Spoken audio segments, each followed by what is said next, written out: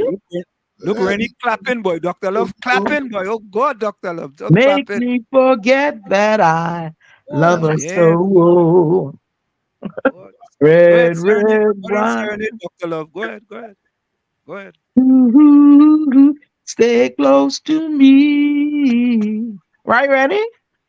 Don't So ever you can be. be Rennie. Red, red wine. All right. Okay. All right. No all right. problem. Yeah. Rennie could. I like that key you're singing in there by Wall Street, boy. That's Yeah, good. Yeah. he carrying his own key, karaoke. I carry my key up in Chumakak. That's a Chumakak. That's a Chumakanian key. He carry that, yeah. That key you can't find on the keyboard at all. It's not any and anybody could carry that key, you know. That Correct. key, they Yeah. have 88 keys on the keyboard at 89. Nah, I 88 and a half. Now that 89, you go off the board. You off the board. Nadia says, Rennie, good night. Albert, Ken John, Hailey Capiza, Ellis Choi, Ulrich Vonnie. Good night. You know, I see Capiza friend. Anyway, let me do say that. Visha, good night, Visha. Welcome.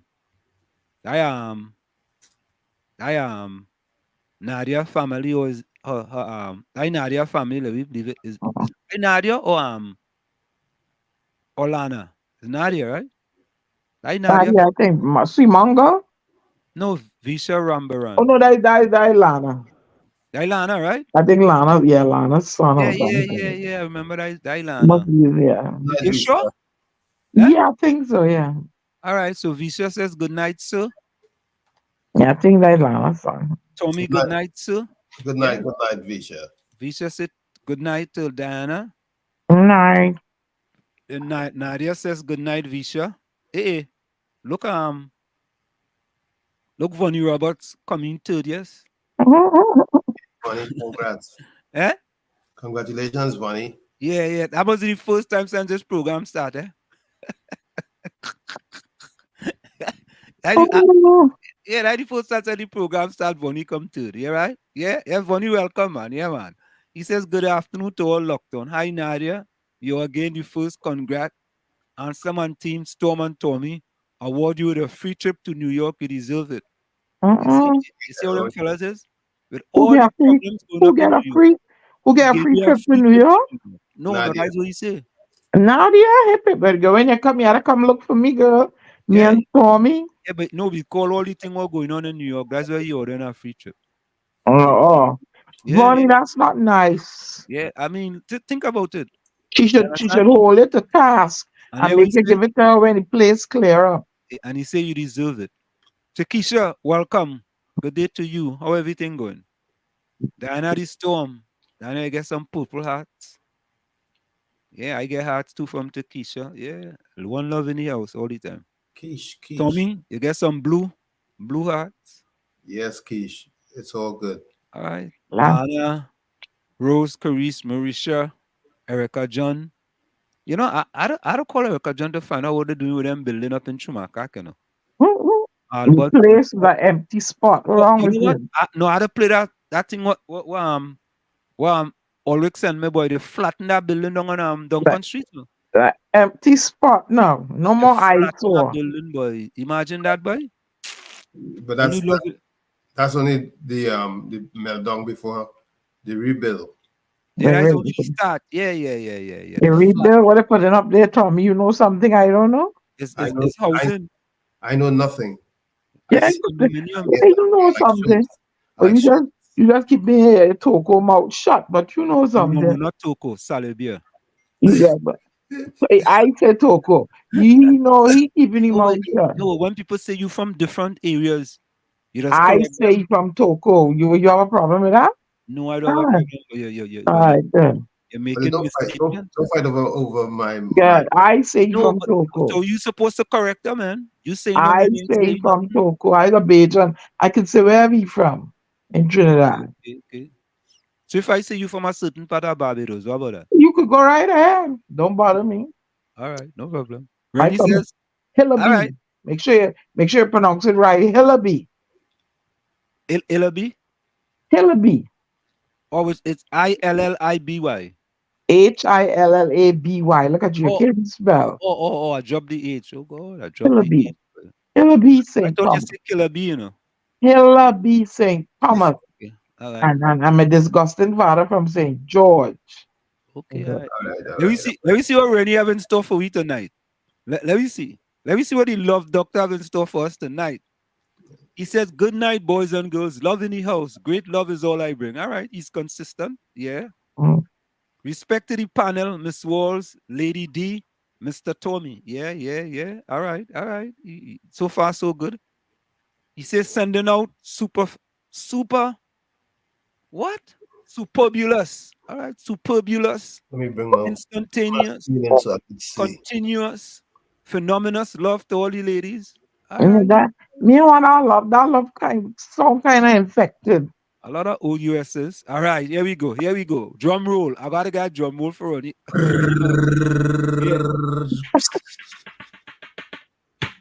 Yeah. All right.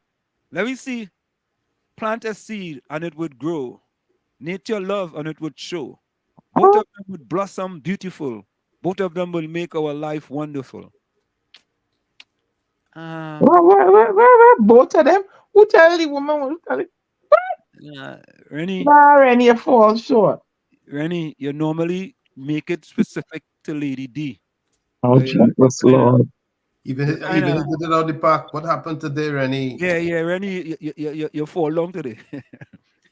you know, in Chumakak, we didn't used to call drops. We used to call it fall down. Mm. You know why we used to call it fall down, right? Why? Got it fall down in the oven? No, them drops used to be so hard if they turn your head, you go fall down. I don't know them kind of drops. The drops I know was soft and succulent and Drops will be soft. had a hard. But when they did get cold, they got a little harder than they were. But not hard like you. Not hard like no rock. All right, let me get our next try to see if I could get it again. Eh? Dr. Love says plant a seed and it would grow. That ain't bad. That's a good start. Nature love and it would show. That ain't bad either. Was that nature love and it would show? Yeah, he mispronounced all the words. Go ahead. That ain't bad. Both of them would blossom beautiful. He cannot go on off base there. Yeah. Both of them will make our life wonderful. Yeah, he cannot go on. So we could say two sentences. So he 50%. He lost the rhyming and the meters. Yes. In the second he lost the rhyming and the meters. Yeah, you falling short. But that's all right. He go come again. He'll rise again. Could we rise again? Could Dr. Love rise again? Yeah, he'll come again. Yeah, he will rise again. He will rise again. Yeah. But we're not gonna hold it against him. Mm-hmm. Yeah, but there's a bus in the UK that is running on human poop. Okay, that's not bad. That's not bad. That bus going fast. That's a fast bus. They said this is the UK's first bus powered by human poop. So that's a poop bus? The UK's first bus. I saw the story on Instagram. This bus is running on human poop. It is the UK's first bio bus. Yeah, the last thing you want to do is to be in the back of that bus. I wonder what it smells. I wonder what the emission smells like. No, they say it don't smell. The muffler smoke. It don't smell. It's it's alternative to fossil fuel. It can travel up to 300 kilometers, which is equivalent to 1 tank of gas. Yep. Hey, I have an editorial tonight. I want to do before our guest comes in at 8:05. Oh Lord. Let me say welcome to Tropics. Tropics, welcome. All right. So we have a new person in the village tonight. This is Pastor DW South. What? Pastor DW South. All you welcome, Pastor DW South. He says South City Office of Tobago, Farley. Just join in. Yeah. Go, Gary. Go get the PNM failed party of the rich, for the rich, we for Jesus Christ and the poor. All right. You know, but Anselm, today I look at the Guardian's front page and I was so disgusted. Right. Yeah. I was so disgusted. It's so disingenuous. Like you say, HDD. Okay, wait. I miss it. Remember, I was out all day. I miss it. What was the headline? No, what they were highlighting is the fact that they're saying that Farley blew $7 million. Oh yeah, I think I saw that. Yeah. Hosting hosting Tobago's Carnival Carnival offense. Yeah, yeah. and Tobago Jazz. That Mm-hmm. is so disingenuous. Mm. That is so disingenuous. How Good. many millions we blow every year hosting Panorama? Tommy, how much did we spend on Carnival? A Was it taste of Carnival? 40 something million? 100, yeah, whatever they did, but they said, well, they made, I can't remember, 100 and something million, 120 something million. If you ask me, Uh, there's an all-out propaganda against the THA in Tobago. Of course, All-out propaganda. anybody who have good sense could see that they're trying to kick them down. Yeah. They're trying their best to do whatever they do. They have to do, like they send licensing police up there. The EMA not giving them contract to do certain things. You know, they really and truly. I mean, it's blatant. But So what are they gonna do? The article and then justify not giving them the subvention when they need it? well, they might take that. They might cut them 7 million. No, but it's really crazy. I mean, the first carnival they're doing in October. Yeah, when you planted a garden, you got to see that you don't get crops right away. Tommy, them fellas work crops before they plant it, eh? Not just that, but any business you getting into, it will take at least 5 years before you see a decent return. Yeah, I think that's why, Tommy, you're absolutely correct. Eh? They are absolutely in AG there. They are hypocritical, deceitful, and disingenuous. Exactly. But I hear them talking all kind of thing about and with this tape and this, that, and the other. What could email gate be considered to be? Wasn't that propaganda? Was the email gate propaganda? I mean, I know for a fact it was propaganda. I could tell the public of Trinidad and Tobago was propaganda. Me not ask nobody. I can tell them that. It's clear. It's a propaganda campaign against the THA. It's clear there's a propaganda campaign. All right, and you know what? That's unfortunate. It is unfortunate because that means to say what they are trying to do. They are trying to stifle the people of Tobago. You may not like them. You may not like them, or you may not like whoever is in power. But you know, and even the Prime Minister had said, I think back then he said you don't want to get involved in Tobago business, and then you get involved in Tobago business. All of them. I just hope that people of Tobago are enlightened enough where next time they go to the poll, they give them a 15 zip trashing. No, they should get 16 seats. The 16. No, it's 15. No, well, they should get 16. They should get Lani up. No, because it's sad that you have an elected government and you're talking about the democracy, right? And you trying by any means necessary to make them people's life as difficult as possible. When the last regime was in there, you didn't do the same thing. You didn't do the same thing. Right? And that is sad. That is sad. And what you going to do? Most of them people go just sit down there and take it. Look how many projects the existing government start and they don't get the approvals, and somewhere in between they get the approvals. I can tell you from my own experience. But Tommy, where's the opposition? I don't know. Somewhere in the bar. What's Vonnie Roberts' party doing? They're in the bar. They are trying to get qualified as lawyers. So they're in the bar. They're abstaining. Yeah, I don't get that, man.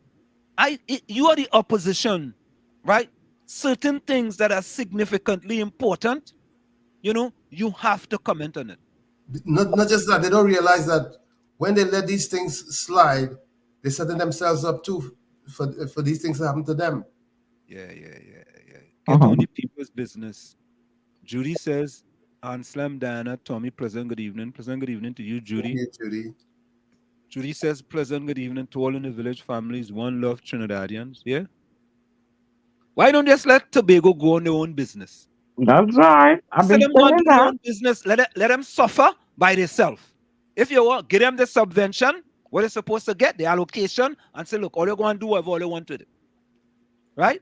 Takesha, glad to know that you're good. You understand? Give them the money, leave them, and let them go and do what they have to do. But, I tell all you, there's a rude awakening coming with them 2 seats in Tobago. Eh? Oh Lord. There's I hope the awakening really comes. Huh? I hope that awakening truly comes and they get a chance to really leverage. No, it's a rude awakening because, you know, the type of evil and wickedness that's being imposed, somebody had to answer for it. No, but you know, and what's painful is that the leader of the Twin Island Republic is a Tobagonian. That makes it even worse. But Tommy, he holds a grudge because they rejected him, so he's hanging on to that grudge, and that's why he run to Diego Martin. That's what I was told. Okay. So listen, you know, Fali not breaking his silence. Fali cap. Yeah, you know what? Fali don't say nothing. Don't say nothing. You like when the scandalized Prime Minister Rowley with his wife and the horning thing, and he didn't say one thing, you do the same thing. You get permanent Novocaines in gum, like plenty of them in HDD, right? Them just be silent on so many other things. Raj, you hear them talk anything about the 3% property tax? And people want to believe, wait, I don't think Trinidad is the highest property tax in the Caribbean. You don't think? You don't think? Do your research. Do your research. Do a little research now. That's it. Yeah. Go on Google. But I think them just using the GA and they ain't putting the OOGLE in the Google. That's the problem. No, but you know what's painful when you really think about it? The Guardian, a media house of that stature, is in HTD. But Tommy, at the end of the day, Tommy, you forget the government is one of the largest employers in Trinidad and Tobago, you know. And there are many, many contracts to be had from. So one time they could feel like if they're pro, right? Next time they could feel like if they're anti. And they could say, we are media, we are the media. Yeah? You know what I mean? The thing is that you don't gauge the profitability of an endeavor by just saying, oh, they didn't get at the gates.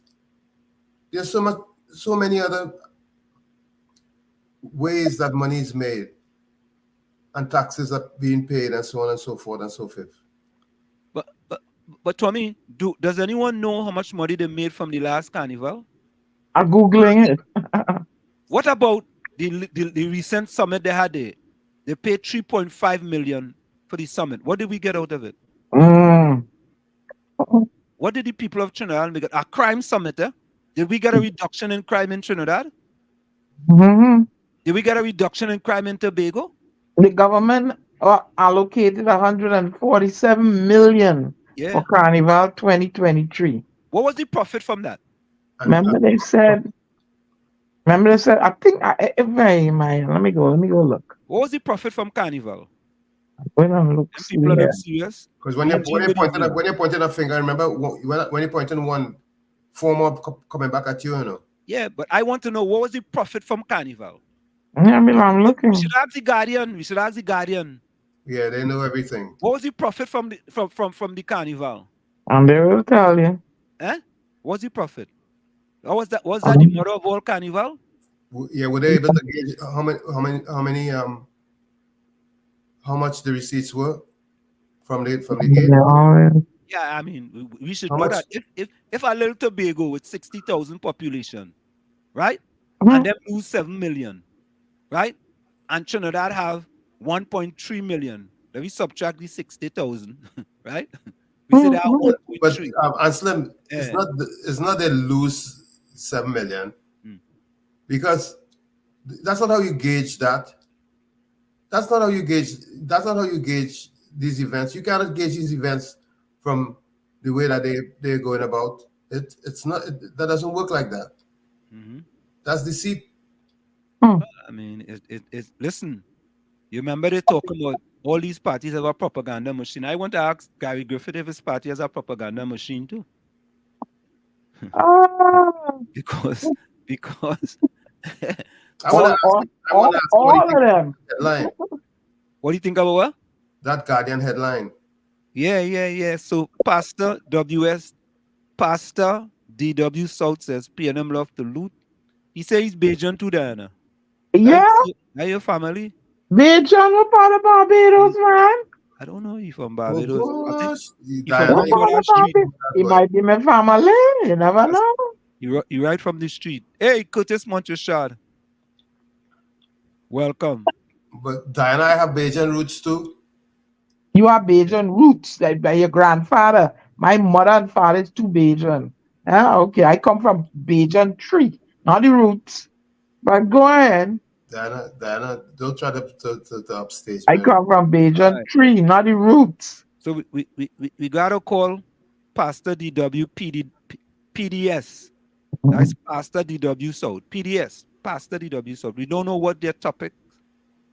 All right. Yeah. Yeah, what part of Barbados you from, man? Party fail bus Fali still a what? What's that? Yeah, still town keeps a wise head. Yeah. All parties don't score. Says PDS says try to make a capital, so whatever did not gain. So we try again until we get it right. Vote Tobago Fali. What boy? Fali have a real supporter there. But not just that. Mhm. You stopped the jazz festival for 2 years because of the pandemic. Warrior? It has to be restarted and rebuilt. Rebuilt. Tommy, look, I think that anybody who has eyes to see could see. You understand?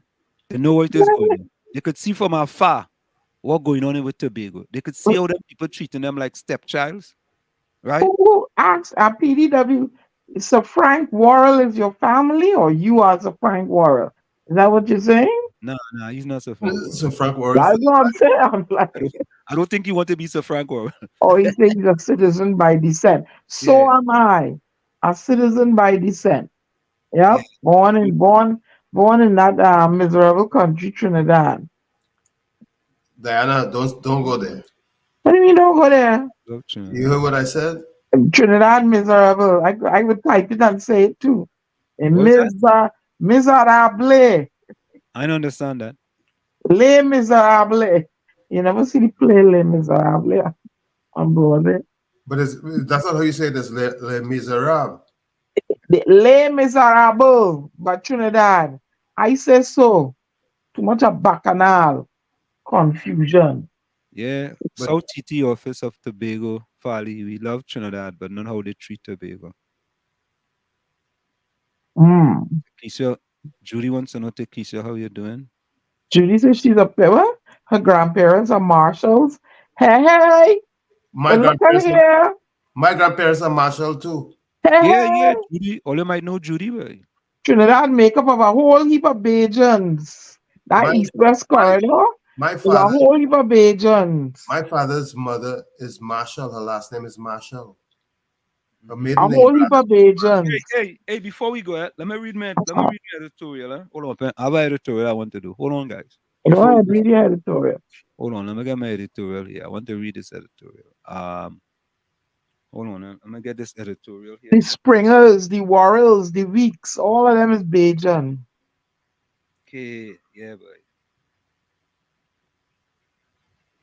Property tax. Where's my editorial? Come on, Professor, you hold up the class. No, I have it here, man. I have another class to go to, Prof. Yeah, hold on. There are plenty. I gotta read it off my phone.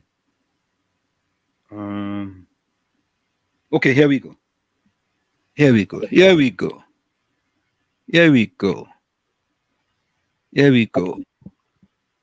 All right, hold up. So my editorial for the day is called Breaking the Chains of Injustice, Exploring the Harsh Realities of Property Tax Rates by Government on Black Communities in Trinidad and Tobago. Trinidad and Tobago's 3% annual rental property tax rate could lead to severe consequences for low-income Black residents who have been struggling financially thanks to an unjust taxation policy that fails to consider their economic challenges and excavate existing social inequalities contrary to targeted policies intended that hurt these historical minorities. The consequent inability for them to meet their financial obligation impacts their well-being as they face potential risk of loss of life savings, such as homes. A comparative analysis. Comparative data from other neighboring countries is needed to understand better how these policies discriminate against historically marginalized community in a matter of property taxes. Thus, testing whether such policies can be implemented successfully or not.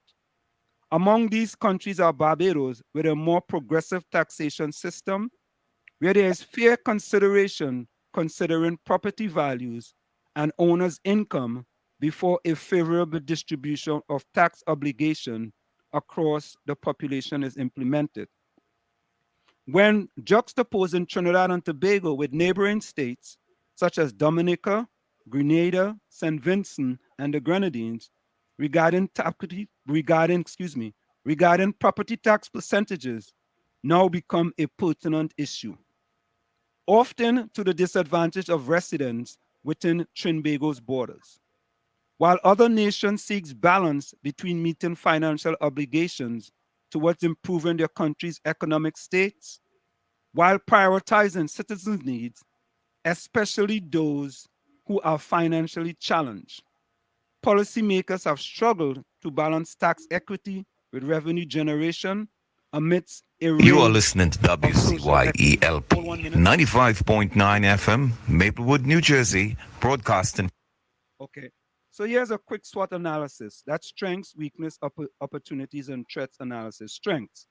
Trinidad and Tobago significantly benefits from its property tax system for financing public projects, vital for development towards sustaining.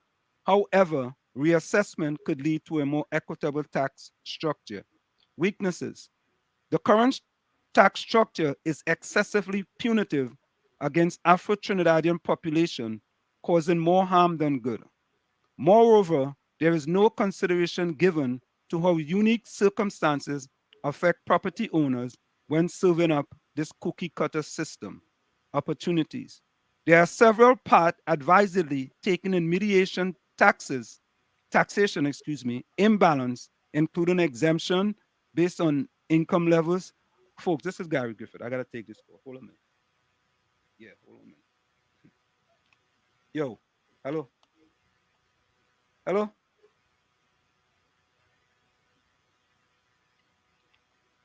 Okay, again, problems to log on? You, Right, you want to do it via phone instead? All right. So give me 2 more minutes. I'll call you back. Okay, yeah, bye-bye.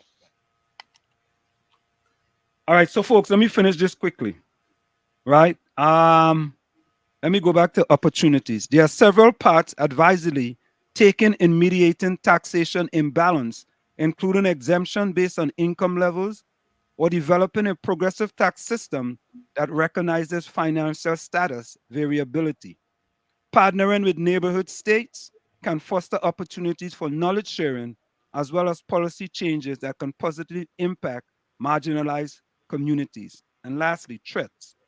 Failure to adopt more balanced policies addressing all citizens may lead to unrest and unconscionably widen inequality. This could impair economic growth alongside backward socio-economic progression in Trinidad and Tobago long term. To improve outcomes for low-income Black citizens socially and economically, it's imperative that the government reevaluates its present property tax rates.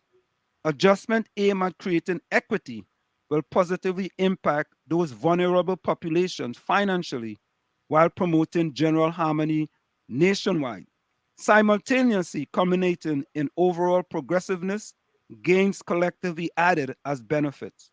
In short, TNT's current 3% annual rental value based property taxation policies inflict significant hardship on low-income Black residents in comparison to neighbors, cause a need for reform promoting better inclusivity and social justice while making economic advancement In essence, addressing such drawbacks through practical policy consideration centers on prioritizing vulnerable community needs, thereby creating an equitable system benefiting the entire nation. So that's just an editorial piece that I did with respect to the 3% tax that the government wants to implement in Trinidad and Tobago. That's with all Yeah. with all due respect, Uh, I think the impact is going to be not just on black, it's going to be on all the poor people. well, Whether you're black, Spanish, Indo, whatever, I think all poor people are going to feel the same. well, Tommy, black people are the bottom of the ladder in Trinidad and Tobago. I agree. No, They are the bottom, and the opposition leader admit they are Indo. no. That's why I never said that there are no Indos at the bottom, but it is acknowledged by Mrs. Kamala Persad-Bissessar and Prime Minister Rowley that the majority of the people at the bottom of the ladder in Trinidad and Tobago are black. And you mean African descendants? Well, Kamala Persad-Bissessar said black, and the Prime Minister said black, right? And she asked him why he don't help, right, the citizens who are at the bottom of the ladder. And he says he understands who's at the bottom of the ladder in Trinidad. So I am saying that based on property tax, if I'm at the bottom of the ladder and I have a little house and you have to now come and charge me, whether it's $80 a month, it's another $80 a month I have to come and see. 3%. As opposed to 1%, which could be less, it would be then, instead of $80, it might be, $25, for example. I agree with you on that. Which can make a significant impact. That same $40 I'm saving, I could buy a little, maybe I could buy a book, maybe not even a book. I could buy something else for my kids. Yeah. And that's what that and that's the way I'm looking at it. Because you're right. You're right when it comes to treating with that 3%. Yeah, it has to be equal. I mean, it may seem like if it's not anything big, right? It may seem like if it's minor, but to me, every month it adds up. But Anselm, they have to realize too that there are people who own properties that may be unemployed. However you own it, by inheritance or you whatever, they're currently unemployed. So you're gonna go and tax these people, unemployed people, for the domain they're in. Some of them can barely pay their mortgage. Yeah, I am not saying that there shouldn't be property tax. All I'm saying is that when we take a comparison across the world, and this is based on annual rental value, we in the United States, property tax is not based on annual rental value. Right? Is that correct, Tommy? True.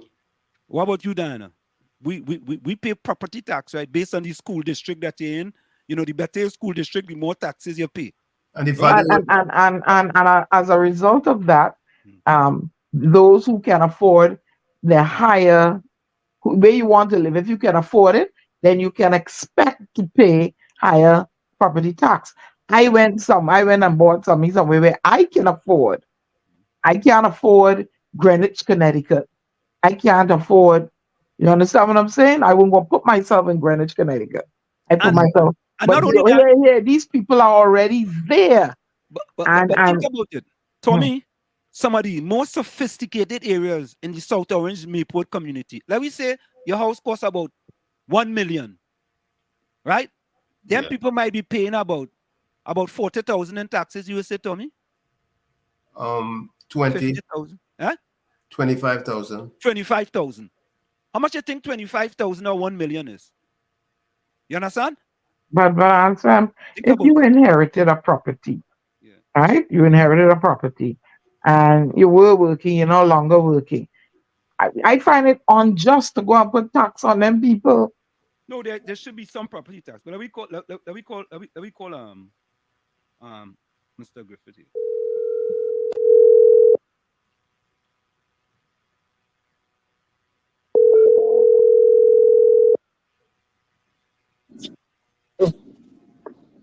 Mr. Griffith. Hello. Yes. Welcome to New Village with the Dad Triplets on WZYE 95.9 FM. It's Diana and Tommy here with you. Guys, say hello. How are you doing? Good evening, Mr. Griffith. Thank you. Good evening. Good evening, Mr. Griffith.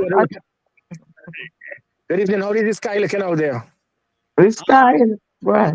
It got better today. It got much better. Oh, much good. Better. That is good to hear. Yeah, but we still have to wear face masks and things. We're going back like if it's the pandemic, and we have a kind of quick pandemic here. It's a quick pandemic. Yeah, well, in my neck of the woods, there's residual smoke smell. The mountains are covered with the mist, the smoke. But I'm not as bad at down New York. I'm in Connecticut, so I'm like in a valley. So I miss all that drama. Yeah, we gain plenty secondhand smoke. Yeah. We gain plenty secondhand. I wonder if we can sue. I wonder if we can find Mr. Trudeau.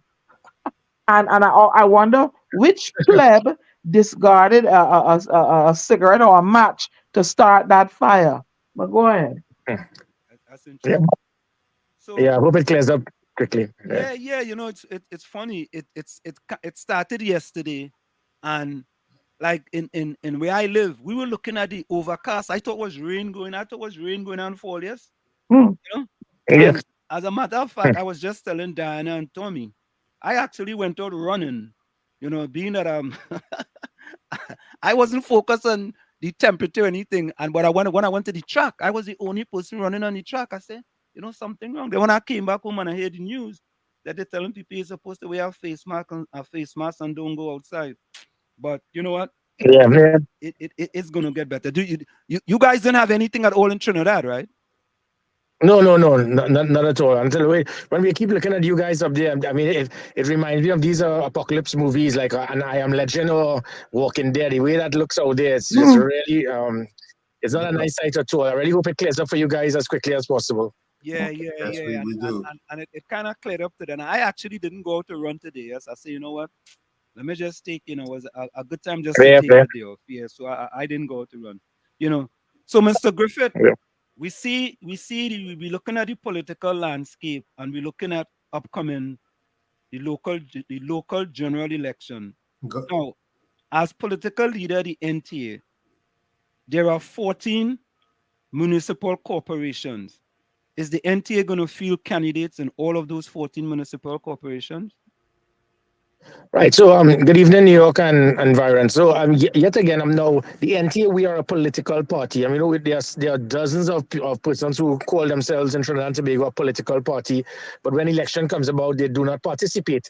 That means you're an activist group. We are definitely not an activist group. The response we have so far has been overwhelming. The batting lineup that you'll see, it's pretty impressive. We have been conducting interviews by the hundreds as it goes along, and it varies from the length and breadth of Trinidad. So, and persons have been coming in requesting for us to consider them as a possible candidate to vie for a position as a councillor in the upcoming election. And they've been coming to all all different corporations. I am not going to make any further comment in detail on it because I am going to be very strategic. My military training as it pertains to tactics and strategy, it is going to be used specifically to ensure that we have a successful result in the election. And one of the aspects of strategy is not to actually reveal your strategy.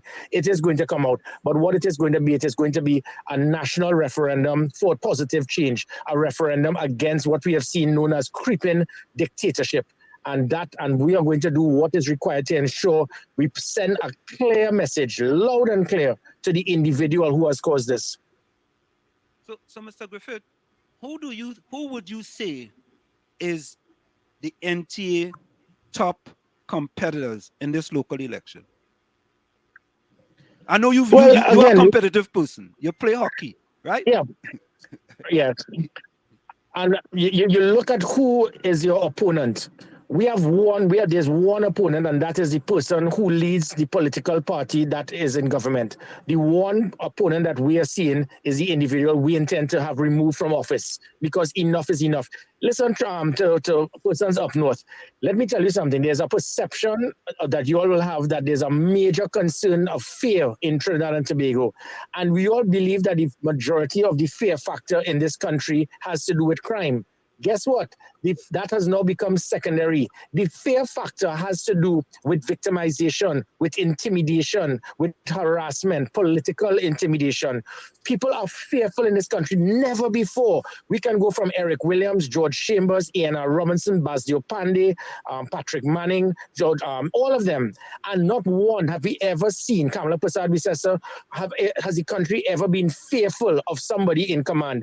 We are seeing a situation where an individual is trying to handpick commissioners of police, interfering in an independent process, causing a police service commission to resign in disgust, causing the court to prevent him from operating in a way to go in parliament to read reports littered with lies, trying to influence persons, a president to break the law, having a commissioner, a police service commission head breaking the law, utilizing of illegal of the resources of the state to intercept the phones of individuals, using the state resources to intercept financial accounts of individuals. People are fearful to actually come out to say that I am not voting for you, and that is your fundamental right. Apart from safety and security, is your right to state who you would like to represent you in parliament.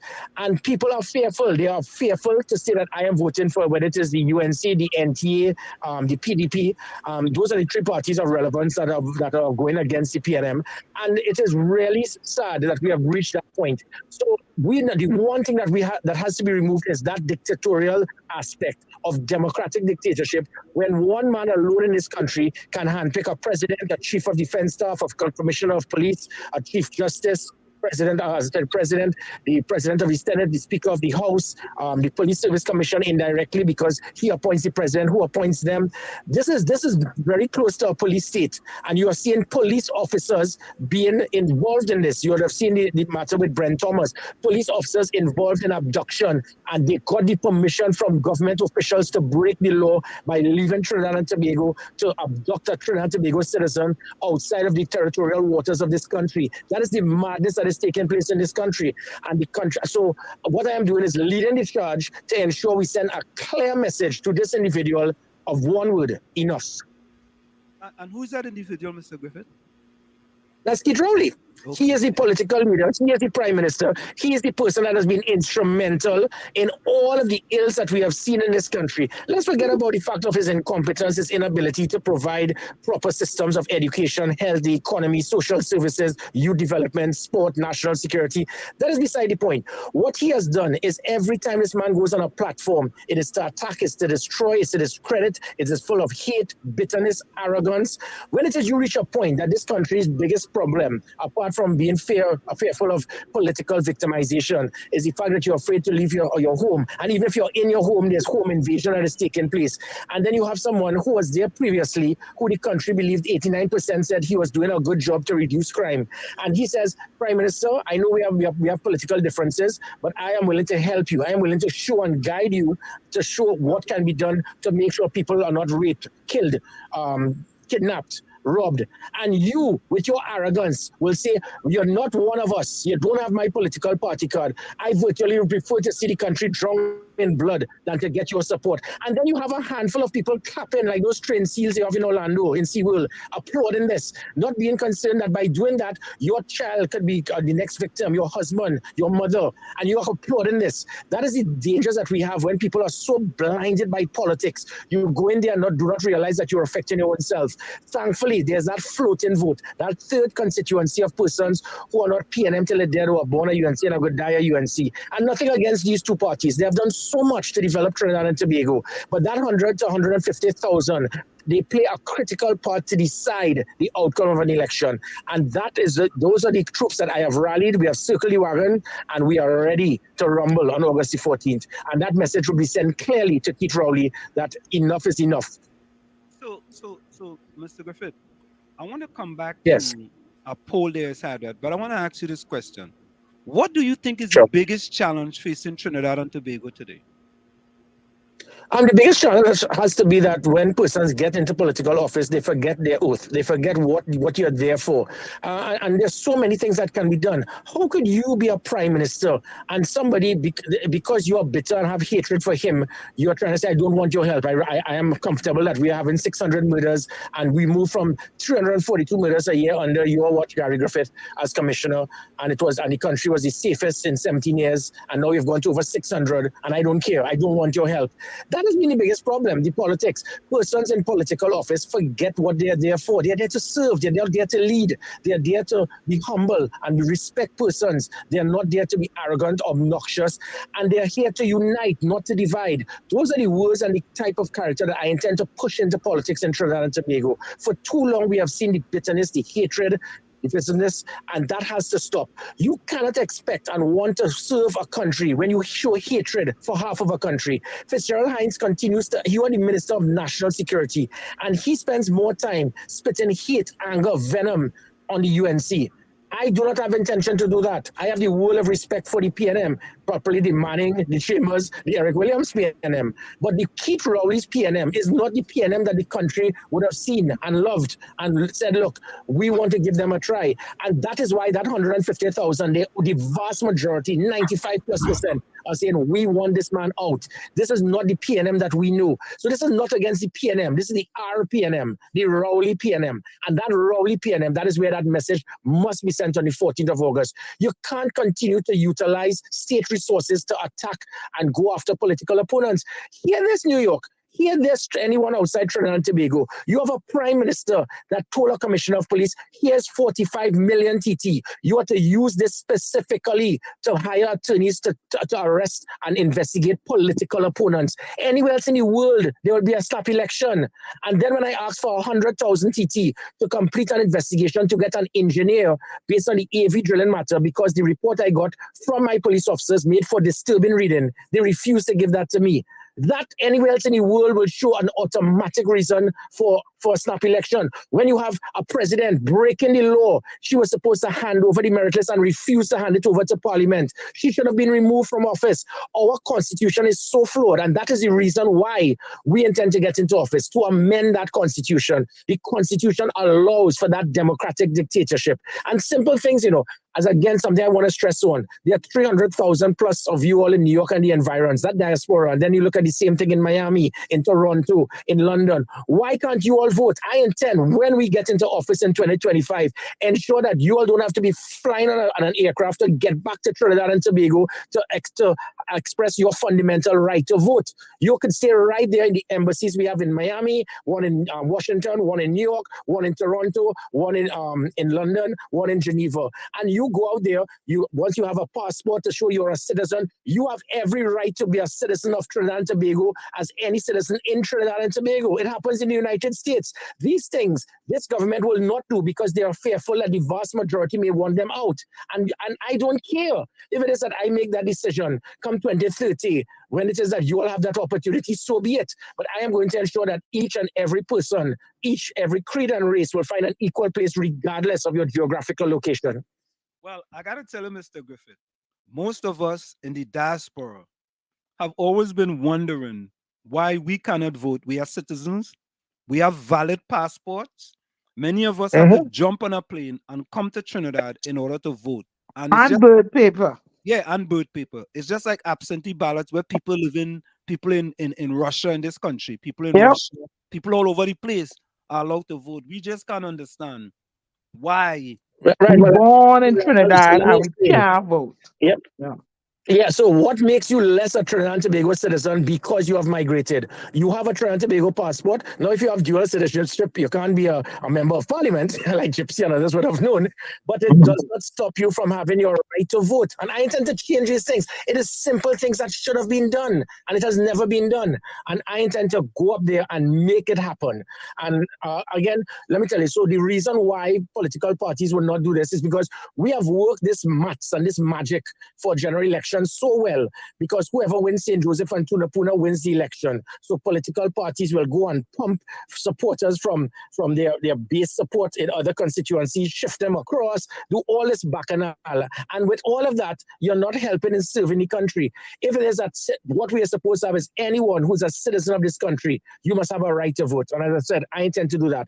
If there's the perception that if they allow this, there may be too many persons that may be red that will cause the yellow to lose or vice versa. I don't care. I intend to do what is required. And it is, I really hope that all the citizens out there in the environs, New York, Boston, LA, Miami, anywhere in the United States, the rest of North America, in the UK, you all need to understand that this must happen. It is going to happen, and I give you that promise. There's nothing that stops it and should stop it from happening. So with that in mind, Mr. Griffith, do you believe political parties have propaganda machines?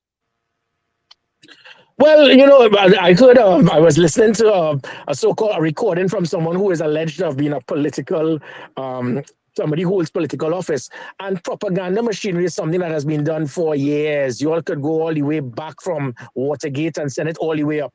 Propaganda machinery, the ideal thing of propaganda machinery is when you have a leader of the opposition goes into parliament, goes with typewritten document with 17 typographical errors, which is impossible to send as an email, because we all know in the United States, if you type an email of anan@mail.com, it cannot go through. And this man had the audacity to question the intelligence of a whole country by stating that these were emails. And he read it out, and that is the height of what you call propaganda machinery. But you see, the good thing is he is bright. Keith Rowley is bright. The one place that you can lie, discredit persons, and not be sued is in Parliament. That is why he wanted to take this so-called fake audit report of firearms, where it is, again, a prime minister feels that people could be so stupid, he will go and hire persons, pay them big money, select them, and virtually you could tell them what to write. They will write the report that is stated, it is alleged, it is rumored, and we have heard. You can then take that, read it out in Parliament to destroy and discredit the character of a political opponent and not be sued. Imagine a court had to put a prime minister in his place, and a court had to tell Keith Rowley, basically, you cannot do it. On what grounds could you do that? Because this is the only prime minister feels that he can launch an investigation. And that shows his ignorance, his stupidity, and his dictatorship. So all of those things is what you can see and know as propaganda machinery. So we have seen it for decades in this country. We have seen it internationally. Propaganda machinery is one where you can utilize all sorts of different avenues to try to discredit persons or to try to enhance your own substance through false pretense. So Mr. Griffith, therefore, the NTA needs a propaganda machine too, right? Not at all, and that is the thing. What you see is what you get. I am not going there with, there's a political party with one man, and he spends all his time speaking about Gary Griffith. So I'm not going to call Philip Alexander's name. So he talking about Gary Griffith. Now, how could you be a political leader of a political party and 95% of all of your releases is about another person in another party who is not even in government or opposition? So that again is the type of the gutter type of politics. So we're not going to do that. What you see is what you get. I am the same way I offered my service to my country for 17 years in the Defense Force. I was the first Trinidadian that returned home with a UN Peacekeeping Medal. I was the youngest officer that served in the attempted coup. I have been the right hand of a prime minister and a president. I left after 17 years service. I served my country as a national security advisor. I've served my country as a national security minister. I have served my country as a commissioner of police. And all I am doing is offering my service to my country. I am not here to fool people, to mislead them, or to give them false hopes. I'm going to tell you exactly what it is. I'm going to be honest. I'm going to be straightforward. What you're going to see is the type of politics this country has not seen for a very long time, but they deserve it. So what are you saying? Correct me if I'm wrong. Are you saying that the Progressive Empowerment Party is not a real party? Well, if it is, you can name one other person that you have ever seen in that party other than Philip Alexander. I will eat my phone right now. Or I will go and plant peace in Tobago, like Shadow said. Name one. Every single release, every single statement, every single comment he makes is by himself. And what makes it sad is that for you to be in a political party, when people form political parties, I ask you all, why do you form a political party? Not to be in government? So why would you be in a political party and all you do is speak about another political leader in another party who is not in government or opposition? It is either you're really clueless or you're working on behalf of someone. He needs to answer that. But see, that is totally irrelevant. That is why there have been polls, there have been interviews being conducted, and he's not in it because, again, he is Keith Rowley reloaded. I am not here to be speaking about bitterness and hatred and attacking people. I am not here for that. That is the reason why I offered my service to Keith Rowley. I do not want Keith Rowley to fail. If Keith Rowley fails, we all fail because he holds the position at this time. And that is the type of politics we need. When you are not in government, you can stay as an opposition. We support this bill. We think it is right for the country. The word opposition, it's a terrible word for persons who are not in government. An opposition is not there to oppose. An opposition is there to put checks and balances, to provide the country, to make sure there's not that type of dictatorship. And I was willing to support Keith Rowley. That is the type of individual I am. I intend to be a patriot before being a politician. And the persons who I have selected in the National Transformation Alliance, they're all that. I do not like yes people around me. And sometimes political leaders like that so that they will say something and everybody will agree. When you do that, you make mistakes. I am not going to make a decision when I'm angry, and I am not going to make a decision solely. I am going to form a team. That is why I was arguably the most successful commissioner of police in decades, or a successful security minister, or a national security advisor. I work with a team, and the team makes a decision, and that is the type of leadership we want in this country. Mr. Griffith, we were talking about the property tax scheme that's being presented to the people of Trinidad and Tobago at this particular time. What are your thoughts on that? Well, just by the word scheme, and that says so much. I mean, this has been something that has been going on for years, and people keep saying it is important, it is required, it is necessary. I don't think anybody is trying to question the rationale behind having it. What we have to look at is the timing. At this time, with the country in such disarray, with unemployment, the cost of living. Is it people are losing their jobs, people are losing their houses, people do not know where their next meal is coming from? Is this the right time? And that is all that I will have to say. So this has nothing to do with the rationale behind it. It is something that can be a major injection into our economy. It is something that can very well help in increasing our income. But is this the right time? Because of what has happened by this government, shutting down, removing, dismantling, all that. The one thing that the PNM is good at, they try to tax their way out of problems in this country. They've always done it. Every time the PNM is in power, they find some way to increase taxes and not try to find avenues to inject further aspects of income into our economy. And that is what they need to do, not by trying to tax the civilians, the citizens, but by trying to find meaningful ways to increase the revenue that we can get. And it can be done. We can, yes, we have heard for decades of this country saying that we are dependent on oil, but it's much more than that. It is much more that it has to do with that human resource that we have that could be so dynamic if we build the country, but the country could never be built because political leaders, when they get in government, they split the country in half because dividing the country, deliberately causing that base support to cause hatred and bitterness to the other is what caused your political survival.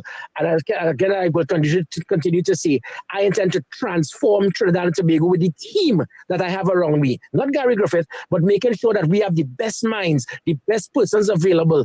I don't care whether you're PNM, UNC, ABC, or XYZ. When we're in government, I intend to have the best persons available to deal with all aspects of Trinidad and Tobago, inclusive of the economy. You have a man who's the Minister of Finance who basically I don't even think he passed accounts in O levels. I saw that when I was Commissioner of Police. That is why every single arm in the state and in the public service, they're falling short because he cannot balance a simple budget. It's not because of shortage of funds. When I was Commissioner of Police, every year for 3 years, for 6 months, he would not give me a cent. And I will have to run a 7,000-man police service, man and woman police service with 120 buildings, 1,700 vehicles. And I have to see about electricity, fuel, IT, maintenance of vehicles, training, equipment with no money for 6 months. And I was able to do it because I realized if not sabotage, this was incompetence. And then he claimed, but I don't know why Gary is saying this. Look, I gave him 800 million. And this man was so clueless in understanding economics and basic accounting That was Form 4 accounting, New York, because he didn't understand 800 million for salaries. You cannot use salaries to pay for goods and services. They are two different votes. That is how clueless the man is. And Colin Abbott knows nothing about finance. We continue to put square pegs in round holes because when we get in government, we now say, okay, now we want 22-19, we want 23-18. Now I have to find places for these people so they will be happy. We have a minister of sport who has never kicked a lime. She knows nothing about sport. She has not done anything to help in the development of sport.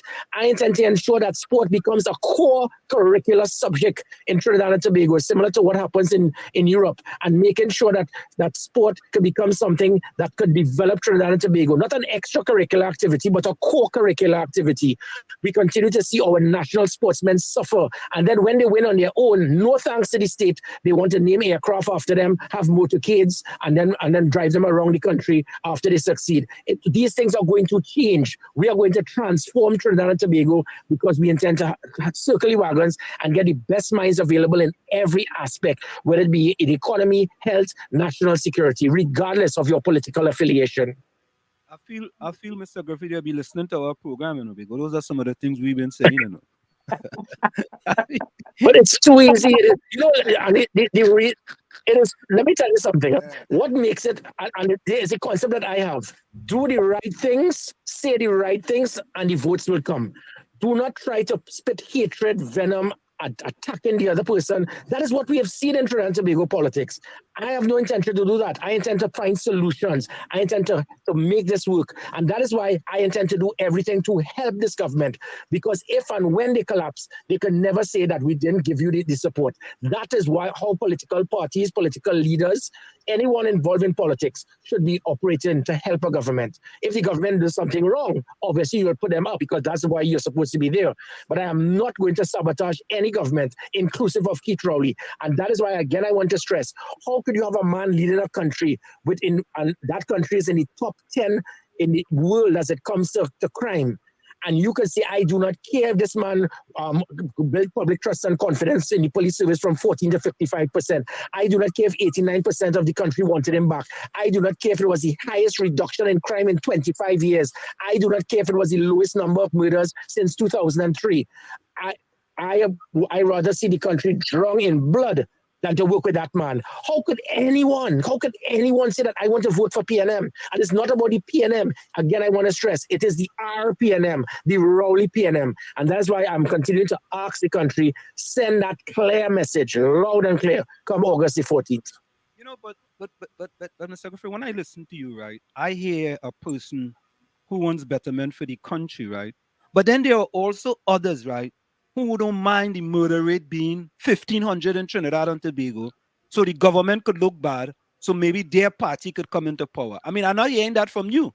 I'm not hearing you saying that. I can't do that. I can't do that. That's not the way I've been cut. And I don't want anybody in the political party that I lead, the government that I may lead, to be along that line. You can't be happy. There are people that would say, yes, boy, 3 more murders tomorrow. Oh, God, we'll hit them hard. You can't do that.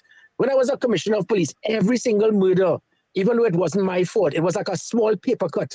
So even though there were 342 murders in my last year, it was the lowest number of murders in about 20 years.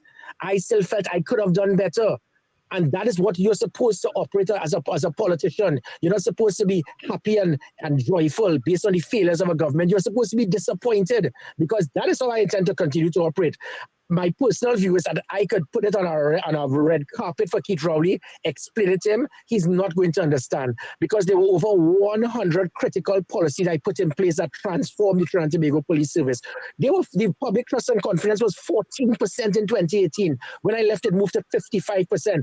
So from being the least trusted, least amount of confidence the public had in any arm of the public services, it moved to the number 1 in public trust and confidence. And a year later, since I left, it has gone right down to probably the least trusted yet again. And no fault of these officers. It has to do with leadership.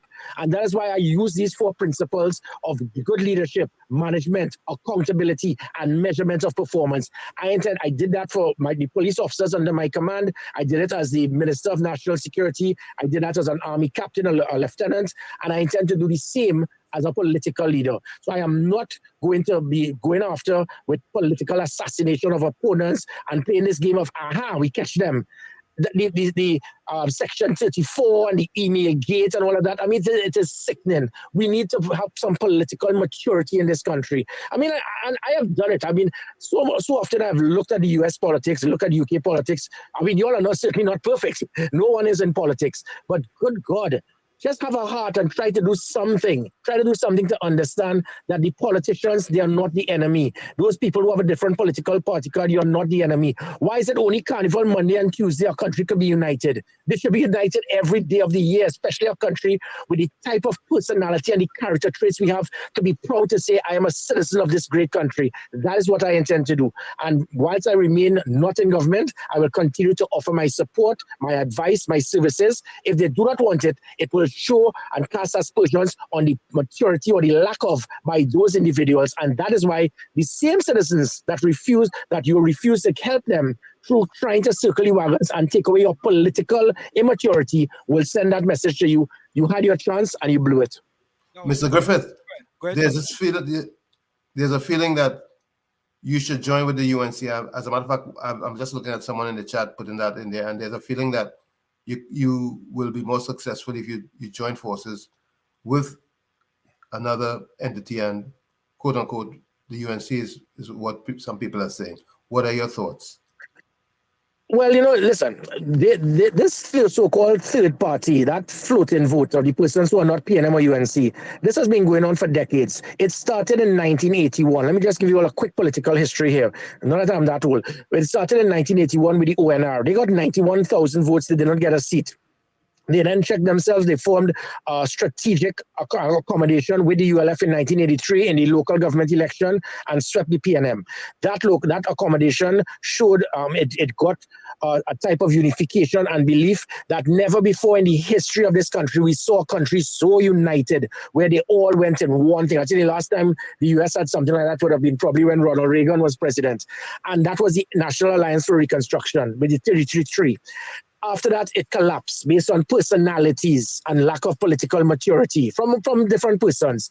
The NAR went back on their own in 1991, got 127,000 votes, not a seat. The only time the UNC has ever won on their own was in 2000 when they won 1916-1. In 2007, the Congress of the People continued that so-called third constituency. They got 147,000 votes. They did not win a seat. The UNC got 190,000 odd. They got 15 odd seats, 15 or 16. In 2010, there was some degree of political unification where it was based on some type of strategic move just to get into government, and it did not work as according to plan. So things that people have tried, they have failed, we have seen it happen. One thing we do know is that third force is a very powerful third force. And I am not here to say that, because if it is that it was just to join with the UNC, we would have done that. I could have easily, I was in the UNC before, I was in the COP before, I could have easily joined the UNC and jettisoned myself up in a very senior position. But there's a void in this country of that third constituency needing proper representation. And that is what we need. And that is the reason why I'm here. I am going to make a decision not based on what Gary Griffith wants, but what the country wants, what the people want, what the citizens, not just of the supporters of the NTA want, but what the country would need. What the country needs right now, more than anything else, is to send a message to one man that turning Trinidad and Tobago into a police state, utilizing police resources, utilizing rogue police officers, refusing to work with other political parties to help citizens of this country, shows your irresponsibility, your immaturity. And it is time for you to get that red slip to state, time to get off the field. You have failed, you have been weighed, measured, and found wanting, and enough is enough. So that is my focus right now. Other political parties, the one angle that I'm seeing is that Keith Robley must be removed from office democratically, and it will start with the local government election come the August the 14th. So, Mr. Griffith, here's a question, right? Do you believe that the THA chief, I like you put on your commissioner, your former position as commissioner of police. Do you believe that the THA chief, Fali Augustine and Zurisha Hackett, did anything wrong from what was heard in the audio release, and should they resign? Well, again, no, there's something with artificial intelligence where, and this is not in any way me trying to defend Folly. I am not here. I am not here to judge. I do know there are certain things that people can have artificial intelligence, and I could get the three voices of you all, type something on a computer, and once we keep your voices, it will have us saying the same thing. I am definitely not saying that is what in this case. But my point being, however, is if there's something that may be perceived as some type of misappropriation of funds as it pertains to someone utilizing state funds to divert it for political propaganda, it must be investigated. The stupidity of McDonald Jacob, when we had all of the problems with the meritless, the fiasco, Blissy Prasad breaking the law, and she should have been arrested because she suspended a commissioner and withdrew a meritless without the approval of the police service commissioner, who resigned in disgust because of it. Donald Jacob made a stupid statement and it showed his ignorance in understanding the role and function of a commissioner. He said nobody has reported this as a crime as yet to him, so he cannot investigate. Nonsense. You as a commissioner of police must know fully well, with or without someone going to a station to make an investigation, if there is enough credible evidence to substantiate that there may have been a crime committed, you just need to investigate and clear the air. That is what I did. I cleared all of the gates, whether it was email gate, weed gate, all of the different gates that would have taken place. A minister was arrested and charged. Kamala Prasad Bissessar, she was cleared of wrongdoing when there was marijuana around her house, and there were over 35 persons who had accessed it. Certain other persons in the UNC were also charged and arrested. Persons in the PNM, they were cleared. You as a commissioner cannot keep these things out. I cleared all of the different gates, and that is what this is supposed to happen. Earl Christopher and McDonald Jacob saw point blank a major crime was committed with the meritless, and they have refused to act because they want to keep their work in local parlance. The same thing has happened with the Brent Thomas matter.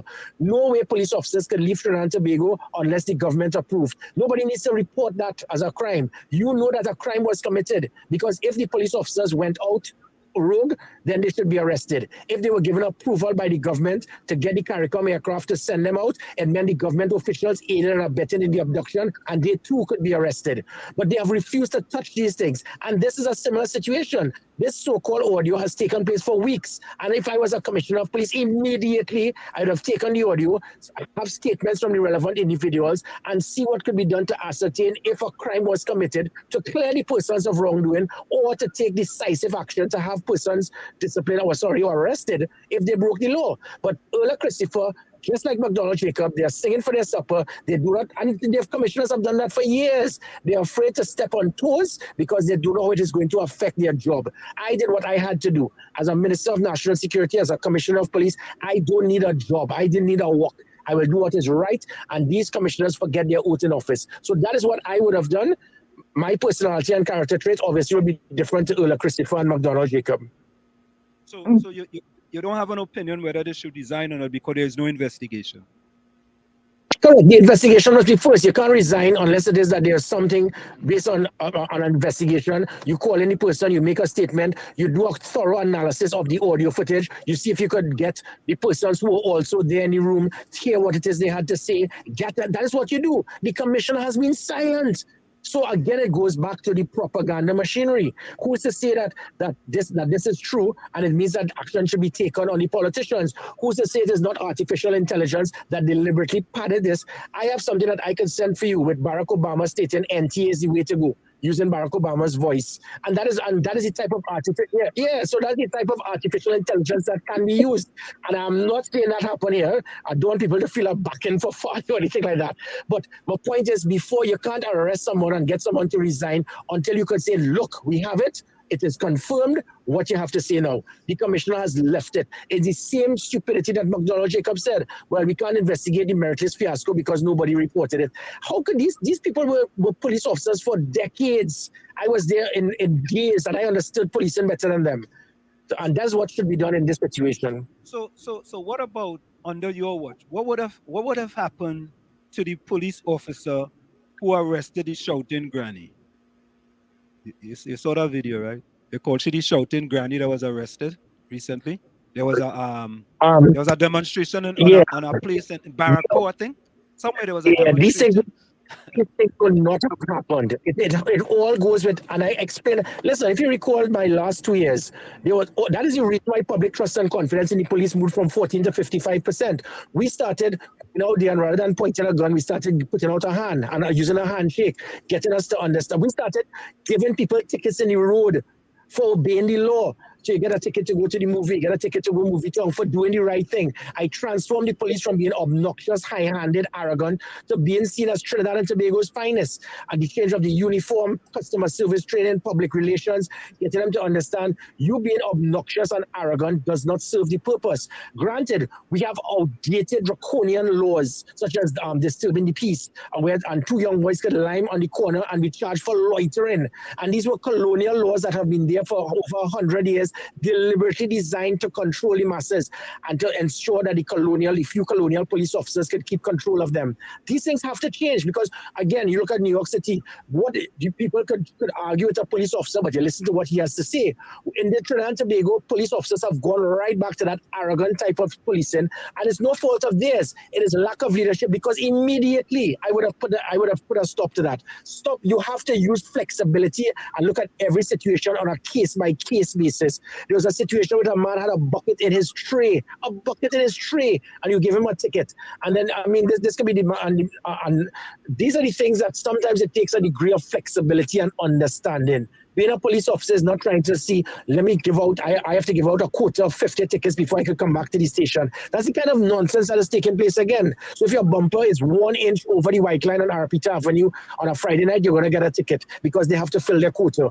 These are the things that affect public trust and confidence in the police service. And again, as going back in government, we have to change certain laws to prevent those police officers from feeling that, look, the law is there, it gives me that authority, and I'm going to do it. And that is what we intend to change. So here is a pressing story in Trinidad and Tobago now. The situation with regards to election observers, which was requested by the opposition leader, Kamala Persad-Bissessar, for the local election. Should the Prime Minister have agreed to Mrs. Kamala Persad-Bissessar's request for election observers in this upcoming local election? Yeah, I actually sent a release to endorse this, and there's a reason for this. This is the same man, again, the hypocrisy of Keith Rowley is mind-boggling. When Special Branch sent a report on Keith Rowley's, one of his ministers, he said, well, that is just a report based on intelligence, and I can't act and I shouldn't act to have him removed, even though they were damning information on him. And when it is that he got lies of an audit report about me, he said he should act. So in the same manner, the hypocrisy of Keith Rowley yet again. When you were opposition leader in 2015, you saw the importance and demand for independent observers. And you can't say, well, that was a general election, this is a local government. Tomato, tomato, this is a national election. The reason why this local government election should have independent observers, in contrast to probably local government elections before, never before in the history of Trinidad and Tobago have we seen a situation where a prime minister is being forced to call a national election against his will.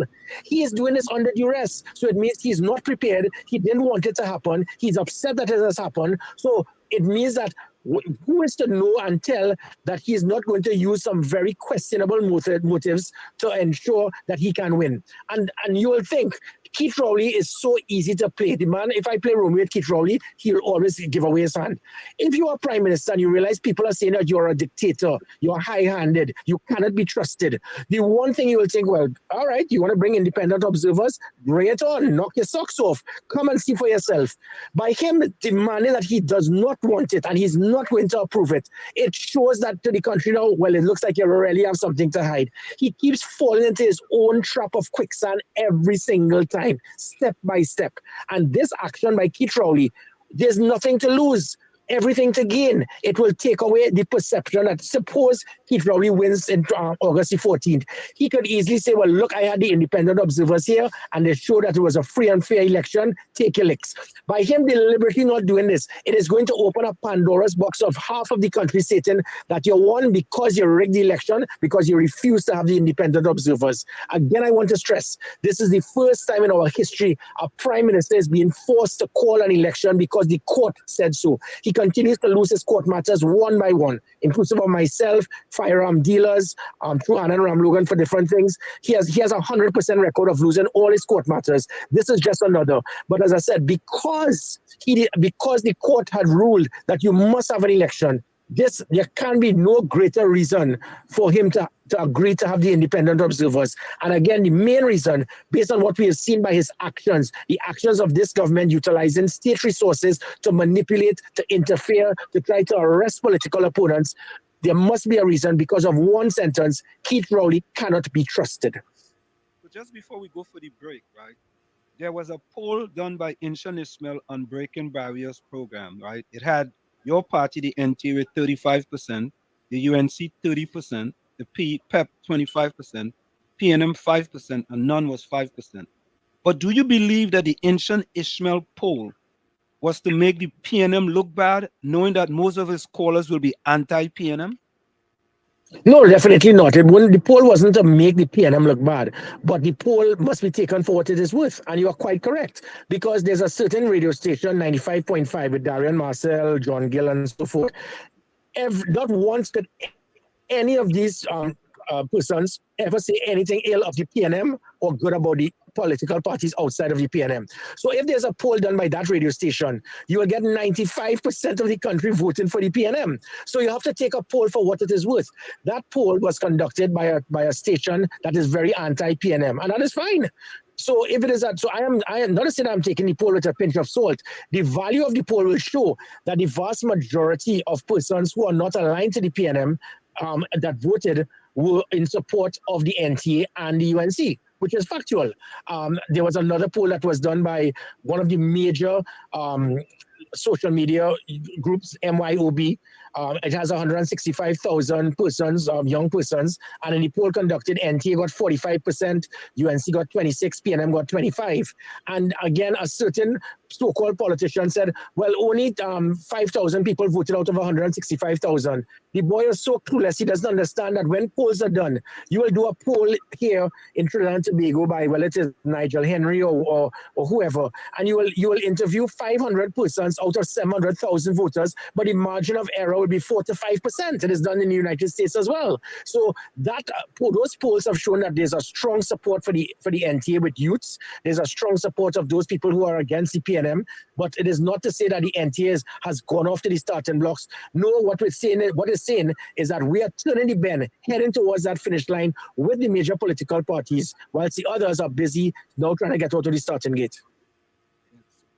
So, Mr. Griffith, I think that when we look at it and what's happening in the landscape today, right, it seems that many people say that when you look at, especially for us outsiders here looking in, every day seems to be something different.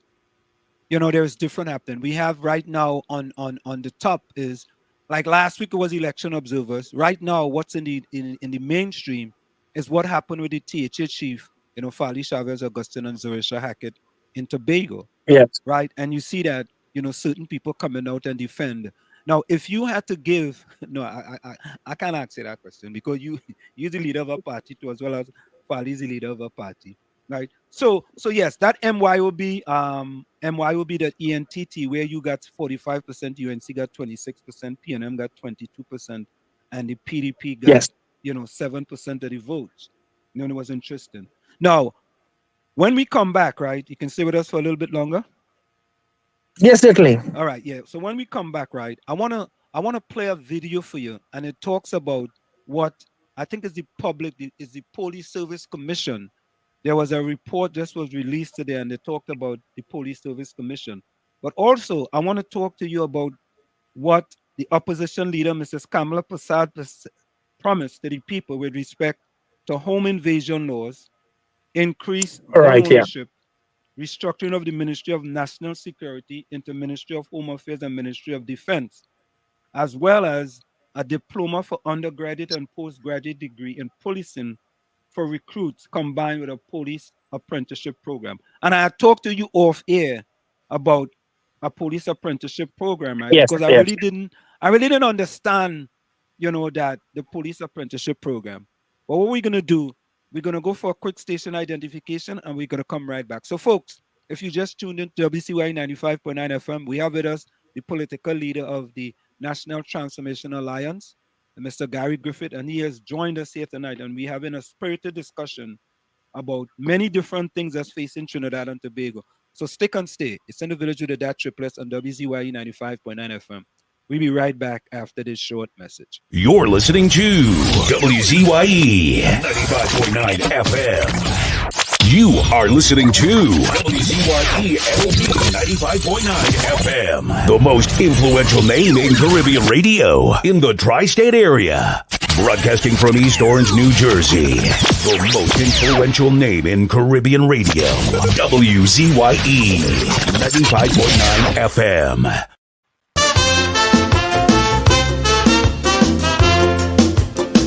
This thing called PNM, this thing called UNC, is one set of dotishness to Mama Kai, you and me. It ain't have no color, it ain't have no race, it ain't have no principles or any values in place. And it was never meant to be the answer for unity. It shares no philosophy with any consistency. For when you watch the pedigree in each and every party, the difference you see turns out to be a case of power and money. Look here, them French Creoles in Saint-As, Maraval and Saint-Clair, they don't hold no allegiance or no party here. Rich men must be supporting who they feel going to win. Loyalty, friends, means nothing. Money is getting. That's why PNM quite on turn coat to UNC. And when Del Motley, his background showed he was with DAC. Hector Motley, the speaker, swore PNM till he dead. And when the last election over, he was UNC instead. Augustus Ramreka sing, I knew him in Tapia. Next thing I know, he was a PNM minister. John Humphrey changed from Trinity and he joined about 5 parties. So he's only die-hard you and grassroots me. It's PNM and UNC. We are back with you. It's in the village with the Dat Triplets on WZYE 95.9 FM. Of course, the Dat Triplet is Diana, Ansem, and Tommy in the village on WZYE 95.9 FM. We have with us tonight. You are listening to WZYE 95.9 FM. We have with us tonight the political leader of the National Transformation Alliance, Mr. Gary Griffith, former Commissioner of Police in Trinidad and Tobago. So, Mr. Griffith, I wanted to ask you the question. Don't we already have home invasion laws in Trinidad and Tobago? Do we? Yeah, yes, we do. I know it is a very delicate subject, a very delicate topic.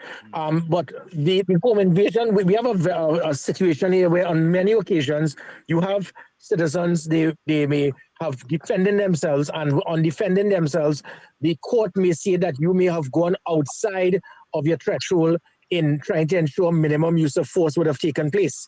I remember as the Commissioner of Police, I had to ensure our police officers did not have that threshold because you move straight from verbal persuasion to the firearm. So a man may be attacking you and you have to use your firearm, but it was justified because there was nothing else. That is why I put in the body cameras, the radios for backup, because numerical superiority will cause persons to back off. Then the baton, then the pepper spray, then the stun gun, the tasers.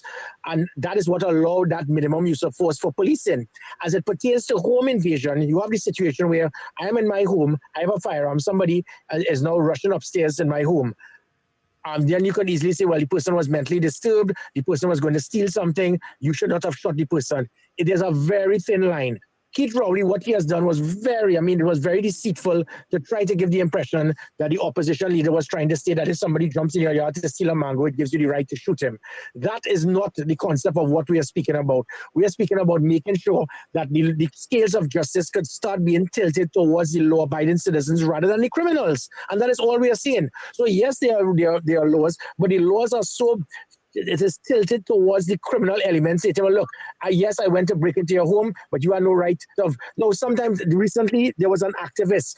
A lady stole all her jewelry. The lady was leaving. She held the lady to stop her from leaving. They had an altercation. She actually had to put some blows on the lady to stop her from running away. And the police arrested the homeowner for abuse of force. So these are the things, and we have to be very careful. It must not be seen as an avenue for you to just blow someone out of the water because they just jumped in your yard to collect a football. But in the same manner, we have seen situations where law-abiding citizens are skeptical. They are holding back. And when you hold back, that 1 second of that indecisiveness can cost you your life and that of your family. So that is all that we are saying. So for Keith Rowley to say, well, there's already that law, he keeps trying to look after the rights of criminal elements rather than the rights of law-abiding citizens. And that has always been my concern. He has influenced over 200 police officers to attack, to go after firearm dealers and firearm owners, legal, authentic firearm owners. And not one police officer has been assigned to target criminal elements that have illegal firearms when 100% of murders committed by firearms over the last year have been by illegal firearms. That says a lot about Keith Rowley. And they keep trying to find avenues to look after the rights of the criminals over the rights of law-abiding citizens. So all that I'm saying is that it must not be a draconian measure that as soon as somebody just steps into your yard, it gives you the right to kill them. But there must be an avenue to prevent the homeowner from having to second guess. You second guess and you can die. So here is a question from the chat, right? Somebody said Gigi going good so far. yeah, cheerleader. So anyway, Tropic says, I would like to hear... that wasn't political propaganda. I didn't hire anyone to do it. Pay anyone to do that. No. I don't know. I don't know if the NTA have a propaganda machine, but you say they have a propaganda machine. No, we don't. Right, so Gina Mendes... Yeah, well, in fact, we do. The propaganda machinery is honesty. Being truthful, and what you see is what you get. It's something that's never been done before. Yeah, so let's say special welcome to Gina Mendes. Gina Mendes, welcome. So what the person asks, right? The person says, I would like to hear about his plans for the private sector and tax policy initiatives. So let me say one thing, right? You see that 3% tax? That 3% of annual, the ARV rental value. I don't agree with that. And here is why, and this is just my comment now. When you look take the statistics from across the world, right? The average ARV is 1%. In the Caribbean, Trinidad and Tobago has the highest ARV of property tax. Right, that's annual rental value.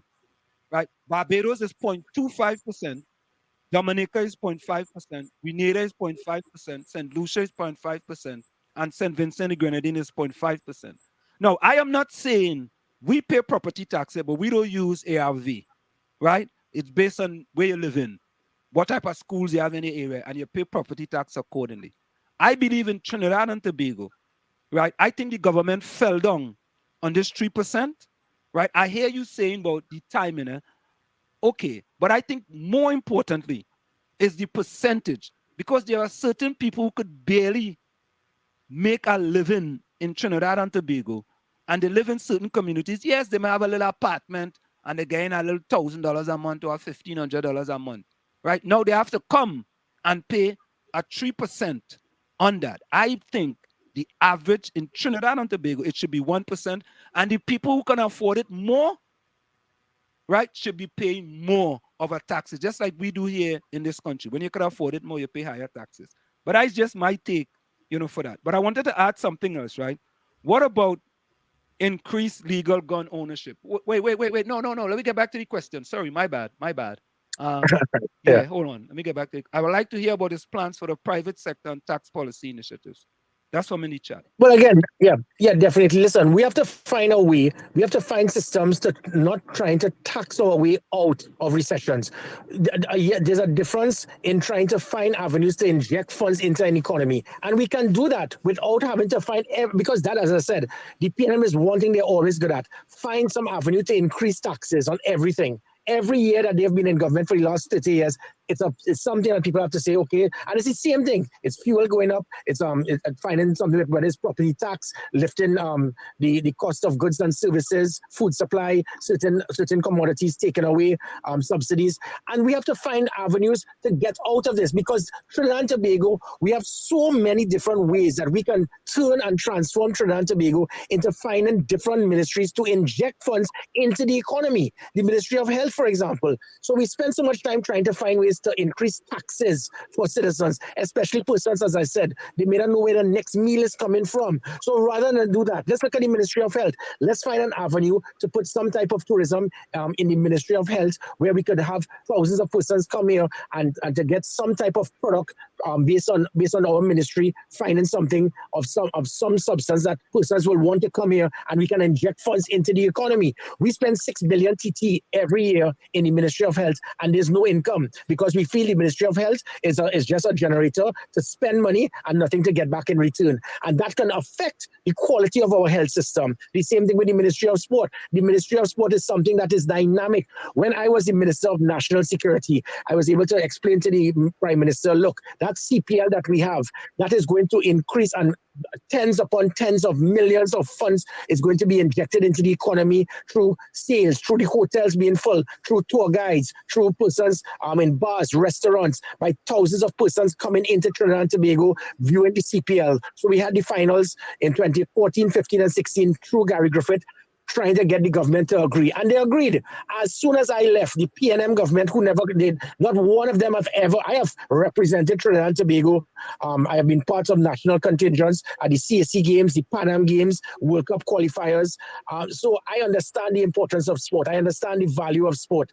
Nobody in the PNM has ever already played sport of any substance other than probably small goal in Maracas on a Sunday. So they don't understand. And so Guyana took it from us and sent it to Guyana. And Guyana, they are making tens of millions of dollars just because of that CPL through promotion, advertising, marketing, restaurants, hotels, bars, taxi drivers, everybody is injected. And these are the simple things that a government can do. Start looking at every ministry and you tell your minister, don't ask me for how much you want in the budget. Tell me how you're going to inject money into the economy. You do that, you can find different avenues to reduce taxes having to be paid on citizens on an annual basis. Because I tell you, we have these things that continue to take place of corruption.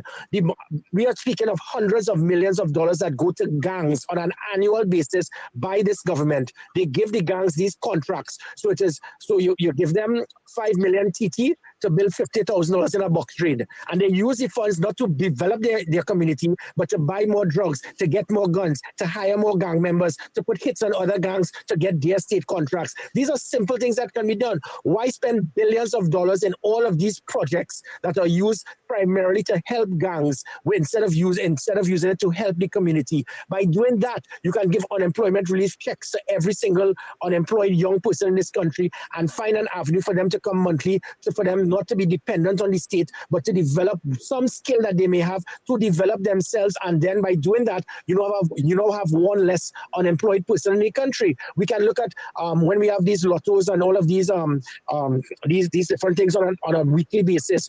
People will go home with $25 million and there's no taxes paid. That should change. Why must you make $25 million through lotto and you don't have to pay taxes? You guys know what I'm talking about. And these are simple things that the government does not understand. Somebody wins $25 million in lotto, okay, you have to pay 15 or 20%. So you all of a sudden now $3 million, bam, in 1 week, we get $3 million every week in the same lotto and the gambling and all these things that take place through the National Lotteries Board. Because we don't tax that. What we want to do is to look at the small man and take away all of the different subsidies that you have on the food shelf, find things to increase fuel, because that is the PNM way. We have to balance the budget, increase taxes. I hear you. A lot of the things that you're saying resonates with the diaspora initiative that you're talking about with respect to voting. that resonates with a lot of people in the diaspora. Now, I have to be honest, right? With respect to sports, right? I'm boasting now. I'm a 20 times world record holder in masters track and field. And Oh, I okay. had recommended to both. By the way, I wanted to say something. I think you said the PNM, but I think all government, current and previously, had given gangs contracts, right? Is that accurate? All Yes, that is government. accurate. Okay, yeah, good point. All right. I just wanted to put that on the table. You're correct. And really and truly, it started from about 2005 when Patrick Manning brought them into a hotel and on the conference room and referred to them as community leaders. This contract started being given out, and from there was a point of no return. Since then, we have gone for 350 meters up every year for the last 15, 18 odd years because of that problem. When you play with filthy animals, you would get fleas. Do not pay them. Do not give them. I had my challenges in my own government as the Minister of National Security because you're giving the gang members funds, giving them, and when they get the funds, they are getting more sophisticated weapons to come after my own law enforcement officers who have less sophisticated weapons because they don't have these state contracts. What they have is certain small arms that they will get. So those things, yes, it has been going on for just about 18 years now. So I want to, all right, let me get to this question in the chat because I want to get back to increased legal gun ownership.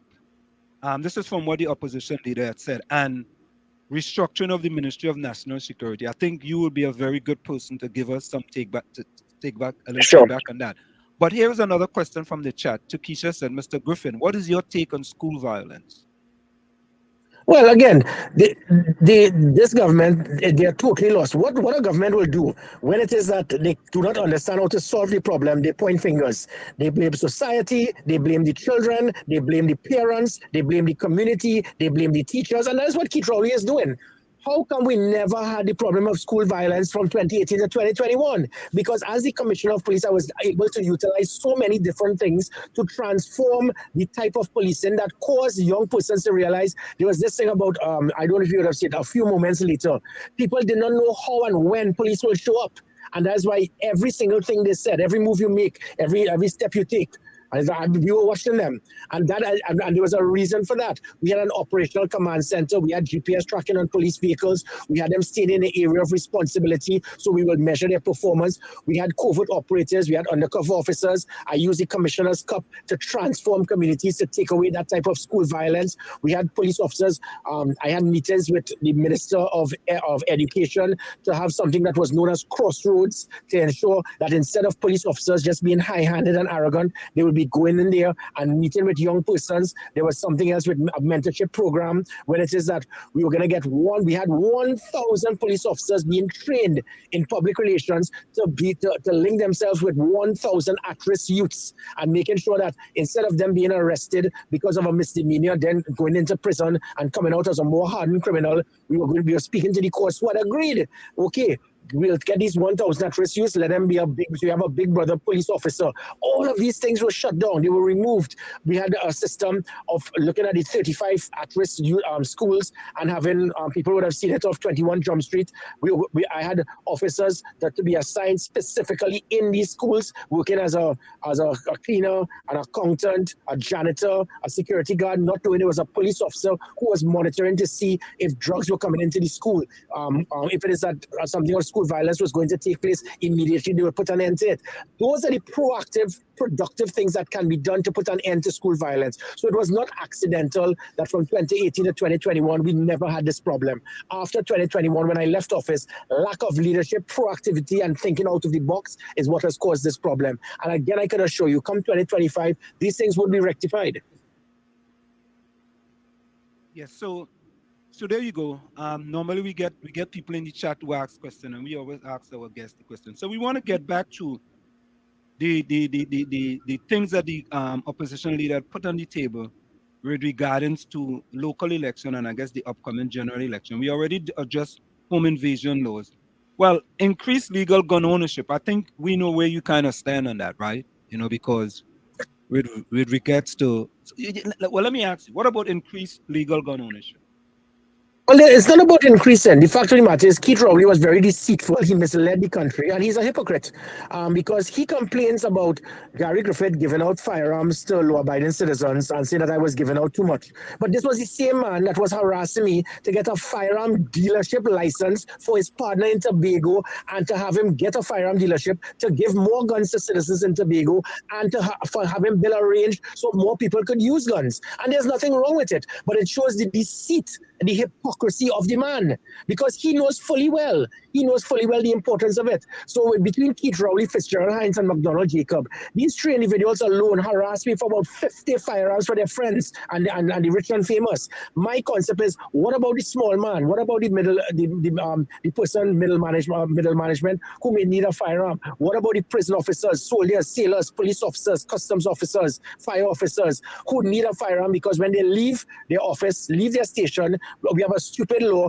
that you have to leave your weapon in your station because you're no longer on duty. But now your family is at risk. You are at risk. So when I gave out 5,000 firearms in 3 years, half of that were for law enforcement officers to ensure that they are protected. And Keith Rowley had a problem with that. The other 2,500 would have been out of over 50,000 persons that were waiting just to get a response over the last 15 years because of the incompetence of previous commissioners of police to do their job. So because I was doing my job in a diligent manner, the effective manner, you are criticizing me. And the sad thing is, within those 3 years, not one weapon was lost, not one was stolen, not one was used for a crime, not one was used for a murder. In fact, dozens upon dozens of lives were saved because of it. And then Earl Christopher had the audacity to be again deceitful to say that, well, we have over 100 incidents of legal firearms being used, being investigated for criminal activity, not stating that 90 out of that 100 involves police officers, soldiers, and customs officers or immigration officers, security officers who would have had issued protective services firearms, misplaced it, lost it, as we would have seen in the Defense Force recently, used it in a negligent discharge, and she packaged that in 100 matters involving criminal activities and law-abiding citizens using it. And this was all part of the deceitful audit that was so misleading that the court had to tell Keith Rowley, you're not going to lay that in Parliament because they understood what was going on. And so my point being is that this was not about giving each and every person a firearm. Keith Rowley was a liar to have stated that. It never happened. I gave out 2,500 firearms out of 50,000 applicants. That is 0.05%, I think, of the country that got firearms. It was insignificant, but it was effective, and it was used to ensure that the right persons had the access to ensure that they were protected and to ensure that their family could be protected. And my stance remains that I'm not going to be giving out firearms as if it's dinner mints, but I am going to make sure firearms can be issued to persons if they are competent enough, if they are eligible enough, and if it is that the state does not have the capability to protect them. But, I have a question, Mr. Griffith. How are you doing? I'm listening diligently. Right. Good. It is being floated around out there that a lot of these firearms are coming through, like the customs area, the bond area. And apparently, from what I understand, you all can correct me if I'm wrong. Persons that in there that hold, there are persons who hold tenured positions, for lack of a better word, and they can't be moved. And perhaps, there may be something nefarious going on. How would you, with your national security experience, your commissioner of police experience, and you become the next prime minister of Trinidad and Tobago, how would you manage that area and not step on toes and to decrease the amount of unwanted firearms coming in? Yeah, sure. First, it's similar to what I did as the Minister of National Security and then the Commissioner of Police. I don't know if you're aware, I went to New York City on several occasions as a Minister and Commissioner of Police. I met with Mayor Rudy Giuliani. I looked at the good and bad of New York City. In the mid-90s, you all would have known that police officers, they were known as pigs. Within 2 years, they were turned into America's finest. So what I did is I worked with the NYPD, and it was the first time I met from Bernard Carrick, Bill Bratton, and then Kelly and 3 other police commissioners as commissioner and minister. And we signed, it was the first time ever, the Trinidad and Tobago Police Service signed a cooperation agreement to work hand in hand with the NYPD. And thanks to the NYPD, they were able to start giving us systems and training to assist in gender-based violence, dealing with social media monitoring, dealing with IT, dealing with all sort of different things. And one of the main things going to the point is that by working with the NYPD, we were able to share information to ascertain where and how these illegal weapons will be leaving the ports from where there's New York City. And I did the same with the chief of police. I went up to Miami, I met with him. All of these things have collapsed because the weapons are coming from the ports. In Miami, for example, anything, when a container lands in Miami, every single thing is checked. It is tested. They don't care what leaves, but they have intelligence to say, listen, this guy is affiliated with this guy, something is being shipped, you need to monitor that. So that relationship between the Miami ports and the New York ports, the Miami police, the New York police, and the Trinidad and Tobago police has gone out the window. So that's one. Two, the U.S. Embassy here confirmed that over 97% of the illegal firearms that enter our country come from the legitimate ports of entry. So the utter stupidity by Keith Rowley always speaking about OPVs. An OPV is not used to secure 3 miles or a few miles of water between the mainland and Trinidad and Tobago. That was to be used to secure your exclusive economic zone, which is 12 to 200 miles north and northeast of Trinidad and Tobago. So it was never to be used to secure our waters. So the nonsense by PNM till the dead say, well, because they cancel the OPVs, it allows illegal weapons and drugs. Illegal weapons and drugs come through the legitimate ports of entry. The few illegal weapons that come through the mainland are muskets, outdated weapons. What you get are the sophisticated arsenal of assault weapons, which are weapons that can fire 35 rounds in a few seconds in automatic mode. That comes from North America. So the problem lies at the legitimate ports of entry. I gave a comprehensive document showing to Keith Rowley yet again, this is what can be done to plug it. It was known as a border protection unit. I piggyback, if not cheated, watch the airports in Miami, watch the ports, see what they did, and said this is what could be done. That border protection unit would comprise individuals from Customs, Coast Guard, Army, police, immigration, undercover officers, covert operatives. So nobody, one hand will know what the other is doing. That is not what takes place now. So the same way you have rogue elements in the police and the defense force, the day you have one rogue custom officer who is working that night with one rogue stevedore, with one rogue driver, with one rogue security guard by the boot, a container is going to disappear. We lose 10 containers a year. Hear what I'm saying? We lose containers, leave our ports without being checked. So our police service, as good as they are, by securing and seizing 800 odd firearms illegally, illegal firearms per annum. In 10 years, that's 8,000 we would have seized. But that could get back into Trinidad and Tobago in one night by an illegal container packed with weapons.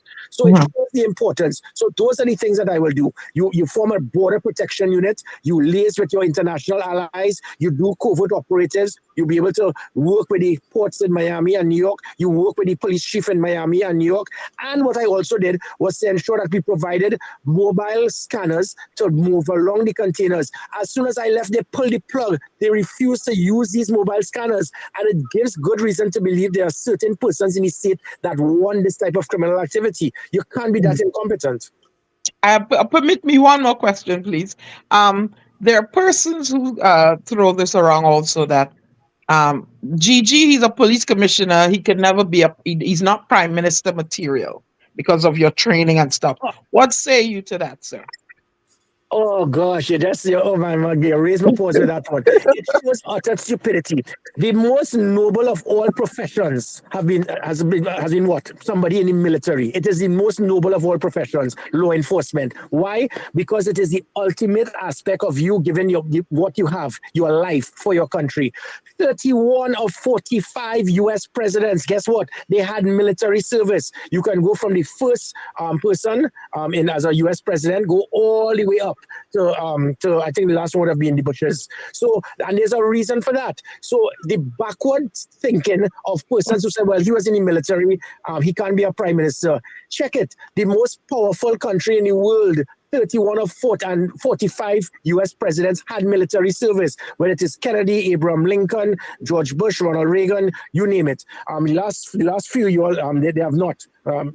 That's disappointing. But the fact being that there's a reason why so many U.S. presidents had military service. Because in the military, it is not about shooting and going into Vietnam or World War II It has to do with leadership. It has to do with serving your country. It has to do with patriotism. It has to do with tactics, analyzing people, serving people, knowing how to work, knowing how to do a strategic system, being very tactical, being informative, being confident, being able to speak. Those are the things that make military officers so well versed to be politicians. So the persons who say that, they are ignorant and they should do some research. Right. Yeah, Mr. Griffith, somebody petitioning here in the chat. It says, Gary, do you need office space for your NTA party in Caroni East? I can accommodate. I just reading. Yes, well, they can easily give me a call. Again, that phone number of 868-482 Gary. Because the support that we have seen, as I said, it is roughly it has moved from in 1981 from 91,000 to 127,000 to 147,000. So most probably should be about 200,000 now. And this, especially what we are getting, as you would have seen in the MYOB, it has to do with a lot of youth voters. We are young persons, and when I say young, there's been nobody under the age of 35 that ever had a third choice, because the last time they did was 2007 under the COP. So come 2025, you would have persons, young voters, never had that opportunity. And because of technology, because of what they're seeing in social media, young persons are not caught up in daddy and mommy telling them this is a PNM or UNC house, so you have to vote for us. In fact, what is happening, they're changing. Young persons are educating their parents and say, listen, you daddy, mommy, because being PNM or UNC till you die, that doesn't help us. It doesn't help our country. Being a blind supporter does not help in any way when it comes to politics. You are blind supporters, I always say, when it comes to sport. So you support Manchester United for the last 10 years and suffer like me, you're going to stick to it. But being a blind supporter to a political party, it serves no purpose. That no longer becomes a cult here. That becomes a cult. What you should do is look, see, analyze, and select. There you go. So there is another. Hold on, let me see if there's another thing here in the chat. Hold on. Ellis says, when Gigi became the top cop, he went after the corruption of licensing office within his first year. So I guess another person putting up a compliment. Now, as he said licensing, right? I have a question. Sometimes there are many of us who feel like, there is a policy or a propaganda to go against the THA in Tobago because they are not PNM. For example, what is the deal with sending licensing officers up to Tobago and the THA chief not knowing that the licensing officers are up there? And as Dr. James said when he was on here, they came up for like 2 days, and after 2 days, they went back to Trinidad. It's not like they came up and they were going to have a presence. But they just had a presence for 2 days and then they went back to Trinidad. It seemed like if they went up to Tobago to harass people and then they went back to Trinidad and Tobago. What's your take on that? Well, again, lack of communication, lack of respect, lack of coordination, it cannot make for good law enforcement. You can't be a prime minister, and because persons on another island that is half of your country, you're not going to have that respect. So the chief licensing officer, out of common courtesy, you must speak to the person, to the THA, to let them be aware of what is happening, because the THA also has subset elements that may need to know what is happening, what is going on. You see, when sometimes positions get to your head, and that's why I always said, as a commissioner of police, I will never go into Tobago without making the relevant stakeholders aware. Whether it's Commissioner of Police, Minister of National Security, it is critical. Anytime as a minister, every time I will go there to THA to meet the Chief Secretary of London, he will be aware. We will have communication, proper dialogue. I challenge this Minister of National Security. How often have you met with this THA Chief Secretary? He will not. You know why? Because it's a different party card. And that is the sickness that this country must end. As a Minister of National Security, I was in the People's Partnership Government. The THA Chief Secretary was over in London from the PNM. I don't care, because all I cared about was to protect Tobago, secure Tobago, find avenues to prevent Tobago from becoming like Trinidad. And that is what should be important. But Fitzgerald Hines, Keith Rowley, and these individuals, they forget their oath in office. They forget about being independent, being impartial, and understanding to do what is right for the country. You become so politically boxed in, you forget about the main thing that you're there for, which is to serve each and every citizen. So that, as I said, me being a Minister of National Security or a Prime Minister or whatever, it says a lot about making sure that you can't disrespect people. And one more point, going back to the concept of people being concerned about my training. The most fundamental right of any citizen is that of safety and security, which again could probably be one of the reasons why you guys, 31 of your 45 odd US presidents had military service, because nothing is more important than to protect your country. Nothing is more important than to protect the lives of citizens. And because of my training, that is what is going to be used to protect people. So I have a skill, and my skill is national security. And that is good. That skill is going to be used not just in my leadership, so in other aspects of what the country needs, but it is also going to be used to secure people. Keith Rowley, his skill is a geologist. So he's there to look at the texture of stones, and he should use that in some way because that is his expertise. So if you're looking at expertise, my expertise will go much further in helping citizens of this country than Keith Rowley's expertise. My expertise is to allow people to survive. Keith Rowley is to see a rock and stone to know if it's igneous, sedimentary, or metamorphic. Mr. Griffith, you say, Mr. Griffith, you're hitting below the belt. Easy. So listen, back to the other one from the opposition leader, right? Changing, restructuring of the Ministry of National Security to Ministry of Home Affairs and Ministry of Defense. What do you say about that? Well, that came about through her National Security Advisor in 2010. I drafted that for the Prime Minister as a National Security Advisor. I did immense research. I looked at systems in Guyana, in the Caribbean, in the United States, in the United Kingdom. And it is really impossible for you to have, and it is not appropriate, because the biggest problem that Trinidad and Tobago has over the last 20 years has been national security. And you cannot box national security into one big aspect of dealing with internal security and external security at the same time. You guys, it's similar. You got Homeland Security, and then you have the National Security Advisor dealing with other aspects and elements, and other persons dealing with the external security to make sure that the United States will not be invaded from whether it be terrorism, whether it be illegal immigrants, whether it be a possible invasion. And then you have the internal security of policing. It's two different things. Keith Rowley's total ignorance and not understanding security of a nation is what has caused this, because he doesn't have one person with the qualification, training, or expertise in national security or criminology. And that's why the research that I did, I understood we need to have that Ministry of Home Affairs and the Ministry of Defense. The Ministry of Defense will include things like the customs, the immigration, the defense force, to be able to have a proper radar system, to be able to secure our exclusive economic zone, to have that 3-tiered protection of Trinidad and Tobago waters, from tier 1 being the land to 2 miles out, which will have small interceptors. Tier 2 will be from 2 miles to 12 miles, which will be medium patrol vessels to secure against things like illegal immigrants, illegal weapons entering the country.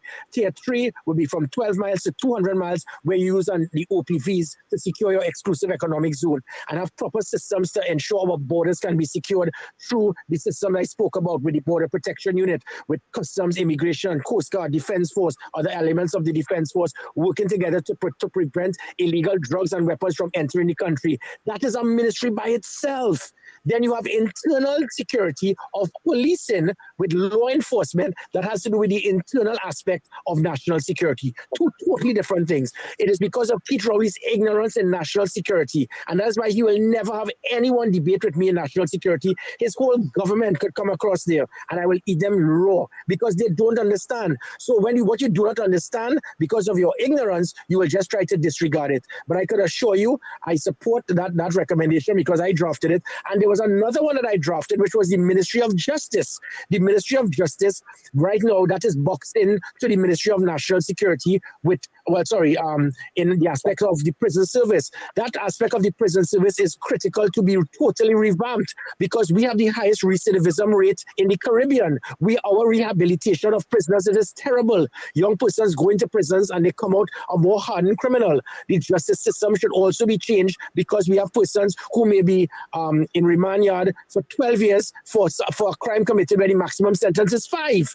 And that is why you need a Ministry of Justice to totally transform our justice justice system. That is boxed into the office of the Attorney General and indirectly the Ministry of National Security. That is the type of out-of-the-box, modern 21st century national security thinking you would see in the next 18 months. Mr. Griffith, under your watch or currently, does the TTPS have an internal affairs department? Yeah, it is the PSB. This is the same, that is the Professional Standards Bureau. So it's similar to what you all have with the IA, the Internal Affairs, and the police there. So it is known as the PSB.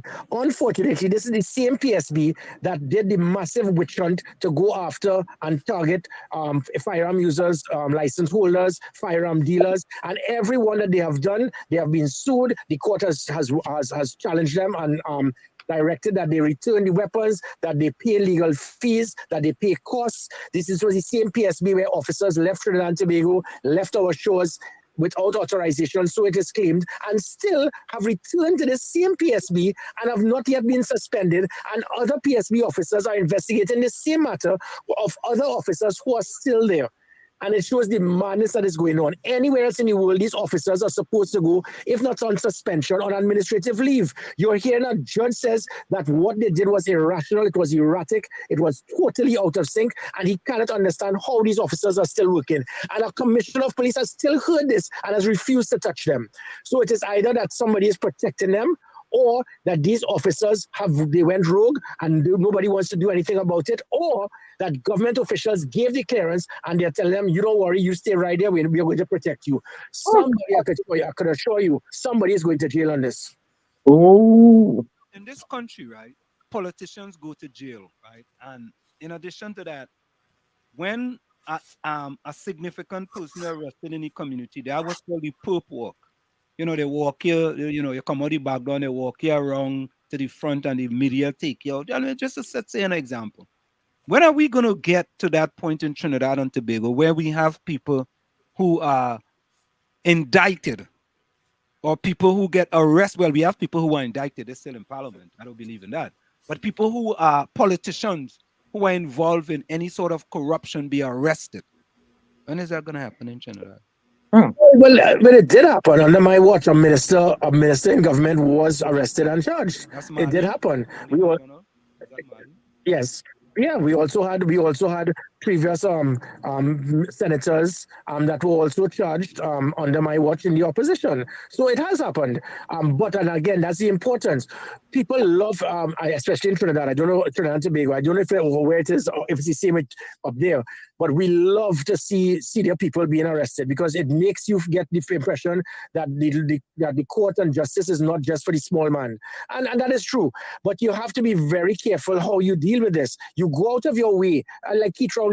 He went out of his way in the hope that he could find something on myself, and he couldn't because there was nothing. And he has made a fool of himself as it pertains to firearms. After 18 months, he had this joker, this previous judge called Stanley John, make us say, oh, it's a massive, well-oiled criminal industry. 18 months later, not one person has even been questioned as it pertained to corruption with firearms. Not one, because it did not exist. And if it did exist, if you have 7,000 police officers and somebody did something wrong, you're blaming me as the commissioner, where I was the person, there was the highest number of police officers suspended, the highest number that were arrested. I arrested police officers being involved in kidnappings and all of this. So the thing is that I made sure that I was impartial, I was independent, and no prime minister could be faster out of place to try to influence and intimidate me to target political opponents and then say, well, okay, he's not arresting people enough. All right, so time for him to go. Well, then let me go. But the court of public opinion is going to answer that come August the 14th. What is the biggest strength of the National Transformation Alliance Party? The biggest strength? Yeah. What do you mean, in numbers or no, overall, from the perspective of a person who is looking to vote for a new party, you can say to them, well, listen, this is what the NTA will bring to you as far as our strength is concerned. Oh, sure, yeah. The main thing is positive change. The people are going to see a difference in the type of politics with the NTA. And people would have seen it as me as Minister of National Security. At no time as the Minister of National Security was I ever involved in the backbiting, the stabbing, the attacking, the discrediting, the stupid, petty, childish crosstalk across the table. When anytime somebody says something all a politician in Trinidad and Tobago has to do is say, I am going to raise my voice now, and everybody starts banging the desk. I mean, the substance is irrelevant. As the Minister of National Security, at no time I ever got involved in that. That is the type of politics Trinidad and Tobago is going to see with this political party. And again, this is not to try to cast any aspersions or cry down the PNM or the UNC. But the country wants positive change. They want politicians to understand you work for me. You're here to serve me. You're here to respect me. You're here to operate in a manner that people want to say, I want to be a politician. We're not getting young people in Trinidad and Tobago saying that. In a similar manner, when I was commissioner of police, all of a sudden you started getting a vast number of young persons saying, I want to be like him. I want to be a police officer. That is what you should aspire to be in your position, that young people will say, this is what I want to be. This is who I want to be. I am definitely not perfect. I have my mistakes. I have my faults. But I could continue to open my eyes to understand if I made a mistake, I can say that I am sorry. Could you ever hear Keith Rowley ever say that? It is never going to happen. That alone shows the arrogance. People don't want politicians who are arrogant, who are obnoxious, who are full of hate, bitterness, and to divide. What you're going to get with me and this political party is to unite, to build, to be productive, for us to move forward in such a way to unite this country that it has never been seen before. What does this look like for the NTA in this upcoming local election? Successfully based on the fact that we are going to put a foothold on the political landscape by the seats that we will be contesting, and to send a clear message to Trinidad and Tobago that there is room for a third party, and that third party is here. There are times that whether you change the name, whether you call it the ONR, the NAR, the COP, the NTA, the names will continue to change, but the people and the belief is, and that is going to be seen on August 14th, where we are going to put ourselves on the political map, and it is going to set ourselves to the landscape of 2025, where we definitely, if not we are definitely going to be in government or part of government. But don't you think that success will look like a certain number of corporations? It doesn't matter. Again, when you look at this is a party that has been built for less than a year. In less than a year, all of a sudden you're getting this NTA thing. You're seeing political scientists speaking about it. Let me tell you quickly. There was one political scientist who made a comment recently, Dr. Ramprasad, and we have political scientists that are on par with what we call in Trinidad and Tobago criminologists. They make comments with no research, no empirical testing, no data, no interviews, no polls, which is what criminologists are supposed to do. And when it is they make these comments, they mislead the country. So she made the comment and said, well, she thinks that it's going to be heavily between the PNM and the UNC because the main third party is that of the NTA. And she says the NTA is primarily that of Gary Griffith. I do not know if she lived on a rock in Mars, but in Trinidad and Tobago, our politics have always been primarily based on the leadership. People say, I'm going to vote for Kamala to throw out Manning. I'm going to vote for Rowley to throw out Kamala. I'm going to vote for Anna Robinson to throw out George Chambers. That is what people do. The vote is usually, regardless of the fact that you have PNM and UNC, people vote the political leaders, the persons who hold the hierarchy of political parties. That is why Manning was, on most occasions in Trinidad and Tobago, governments are removed from office rather than governments being voted into office, which is unfortunate. So Dr. Ramprasad, again, without anything, will understand, and she will see it on August the 14th, that the seats that will be taking part in, it's for people to decide Gary Griffith or Keith Rowley. You choose. And that is what. So regardless of the fact that we're a young party, and the sad thing is, had I brought a set of regurgitated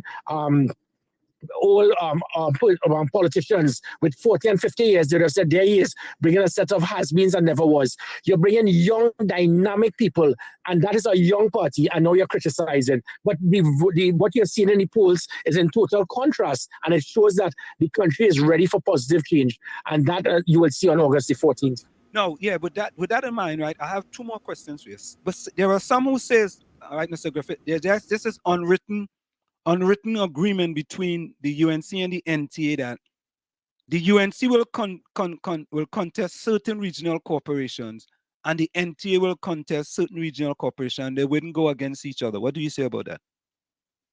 Well, again, what I will say is that I know what my target is. We have a focus. We are very strategic, and we are going to send a clear message. I am not going to reveal the strategy, but what I can tell you is that the NTA is going to be a thorn in the side of Keith Rowley. Keith Rowley made a comment and said I was his biggest mistake. I promise him that I am going to assure him that that comment is going to be real, because come August the 15th, his biggest mistake is going to cause him to have his first major defeat in politics. And finally, how do you envision Trinidad and Tobago's future under the leadership of the NTA party? And what message do you have for the citizens of the country? One major word: to believe. Believe that politics does not have to be corrupt, nasty, divisive, racist. We are going to turn and unite Trinidad and Tobago. And you're going to see it in the type of politics that we have. Most political leaders, they spend all their time attacking, shouting, screaming, bad talking, undermining. We're not going that way. We're here to find solutions. We're here to unite. And that is where we are going to turn Trinidad and Tobago into the country it should be. All we ask the country to do is believe. Believe it can in 55% in public trust and confidence after being 14%. The same way that I was able to transform the Trinidad and Tobago Police Service that was seen as the least trusted and respected to being the most trusted and respected.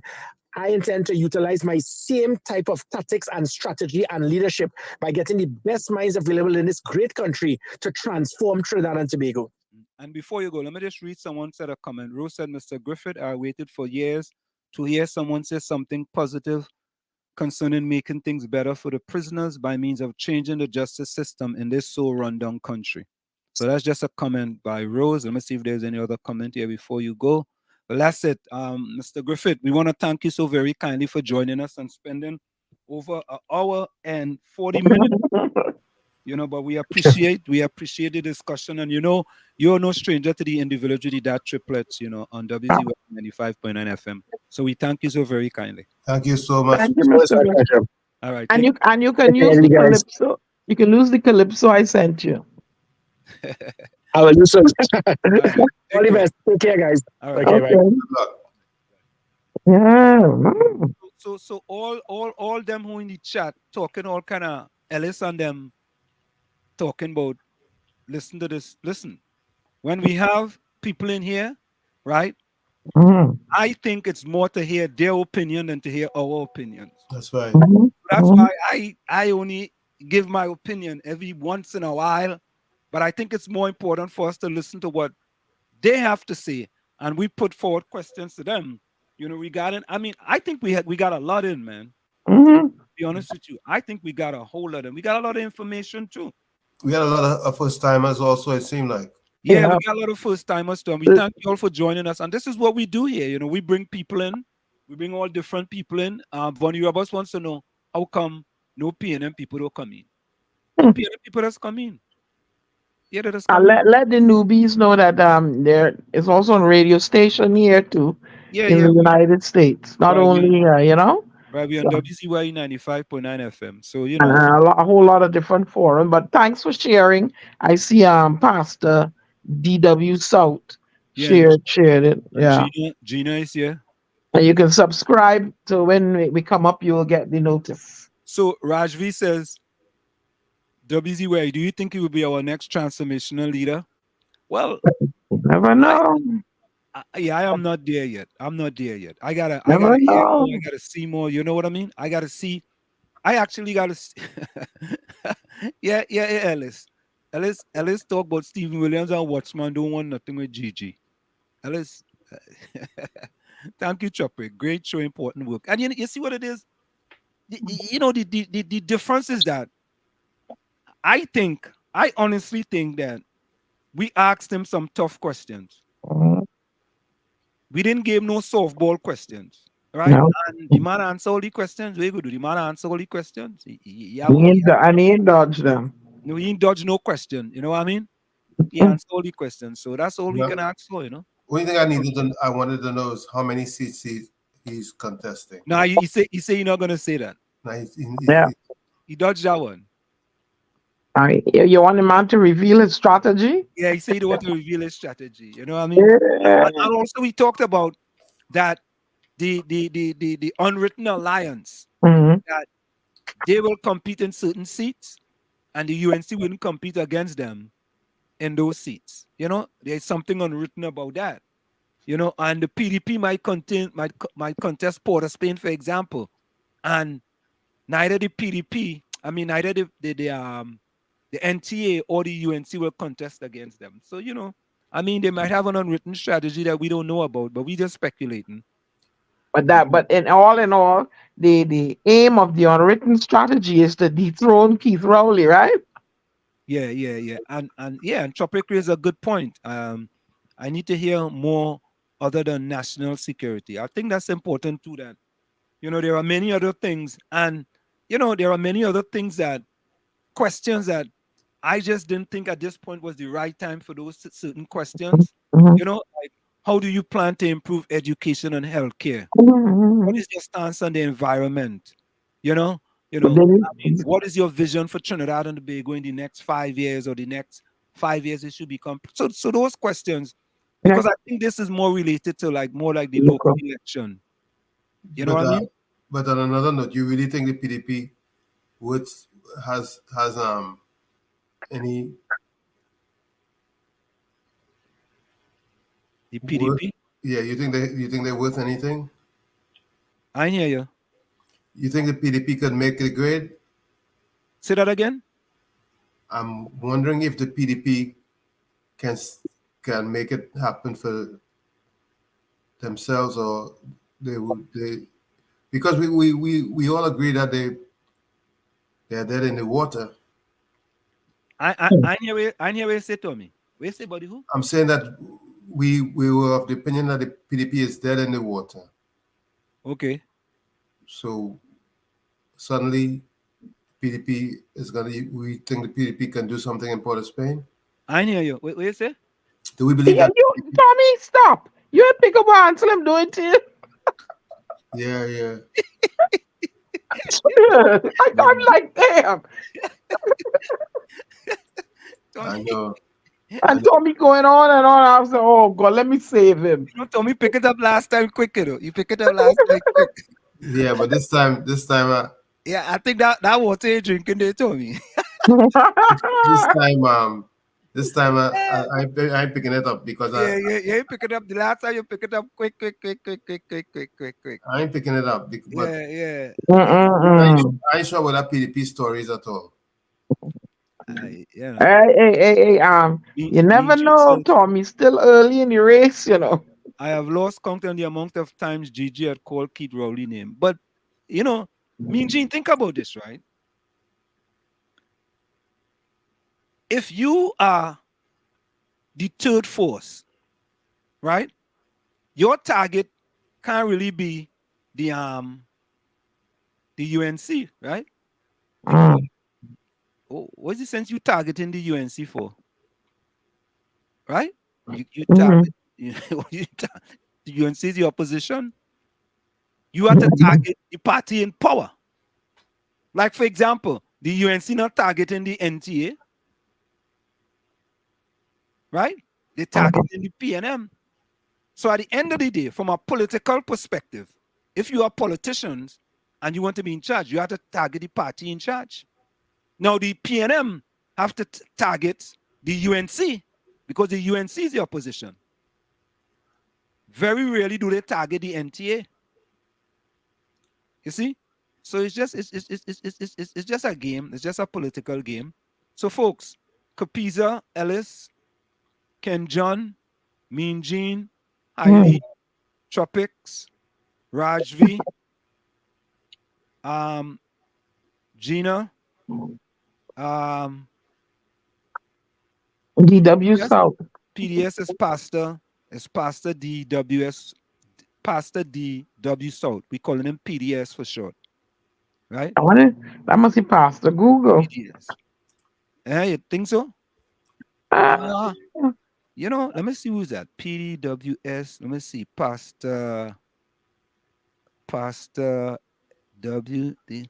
I seen the picture, but I know is the picture there.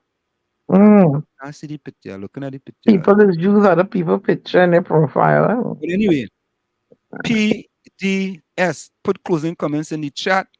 Rose put closing comments in the chat. Gina put closing comments in the chat.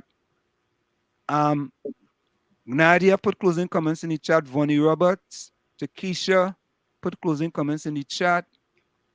Yeah, so folks put, and I have to say, what is it? Happy Corpus Christi. Yes. To all who celebrate Corpus Christi in Trinidad and Tobago.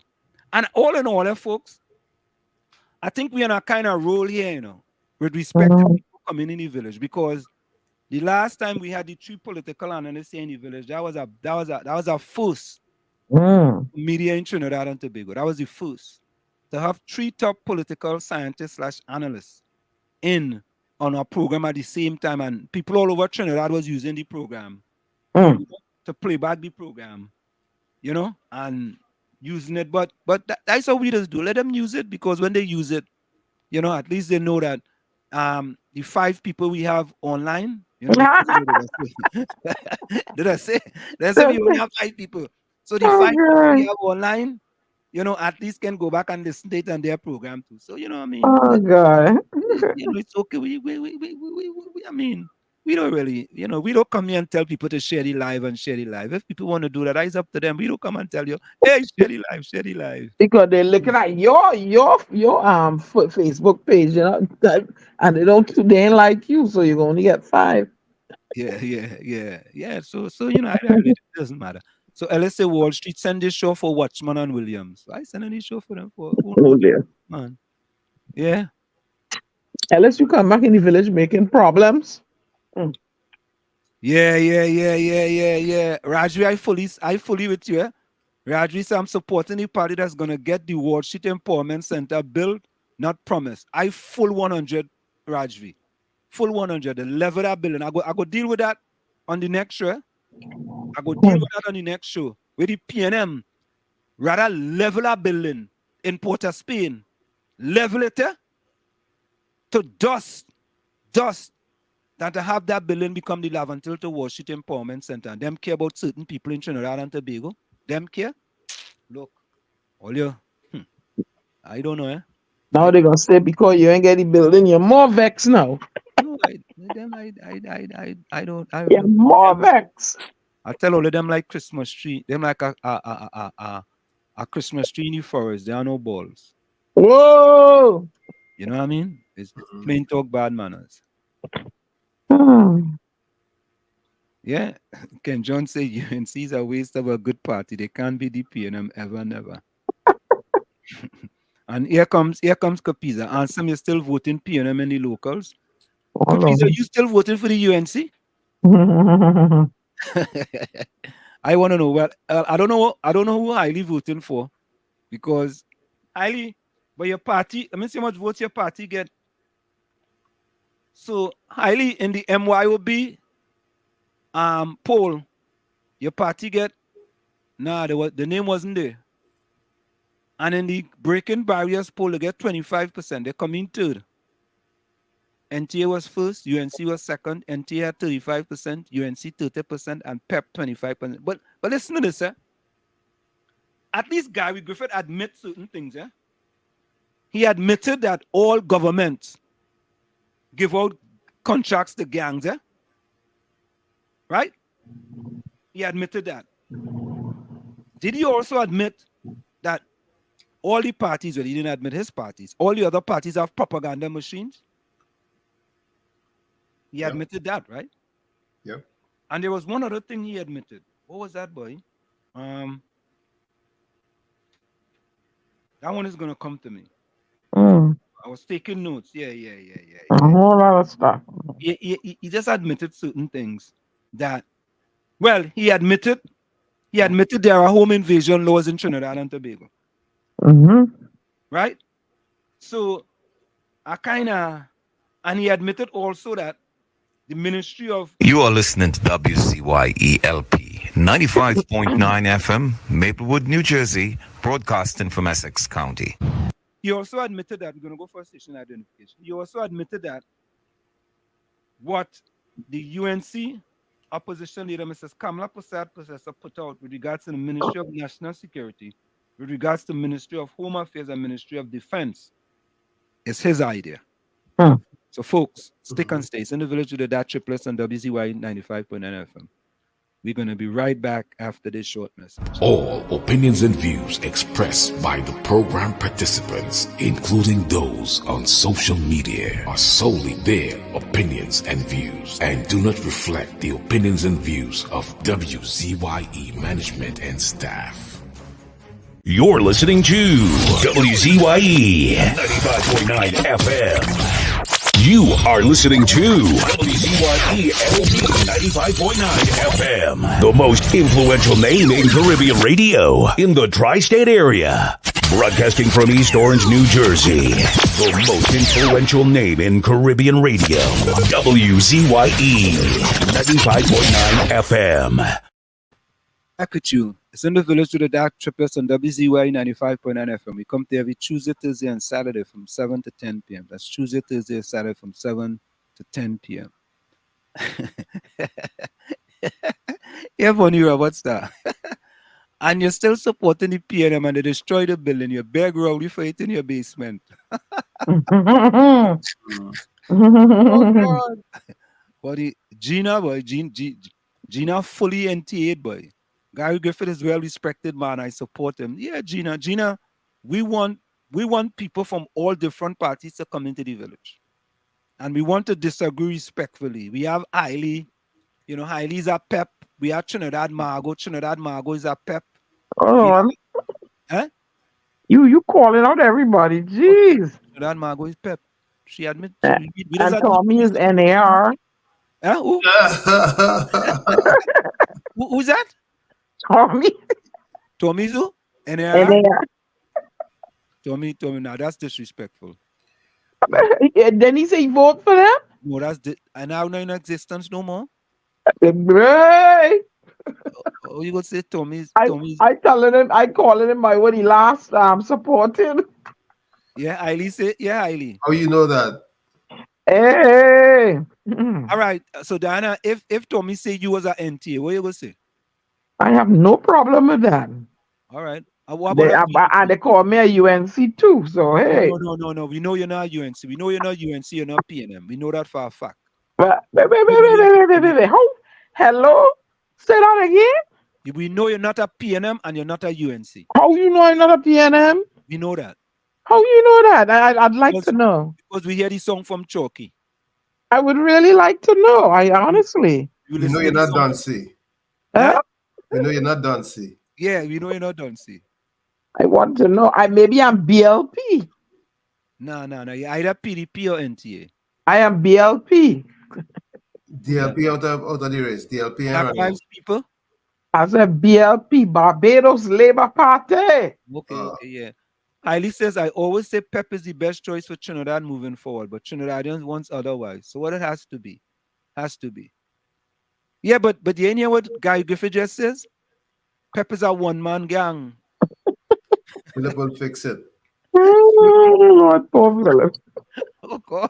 Only easy. The band is go and bring highlight things, and you're knocking him down. Poor Philip. No, but we bring Philip in. We're not gonna. And Yeah, listen, but- all you realize, No, we are not. Before forgetting, I see a picture with David Wellstein up next to Stuart Young and somebody else. What's going on there? there was something with the BBC. The BBC did something.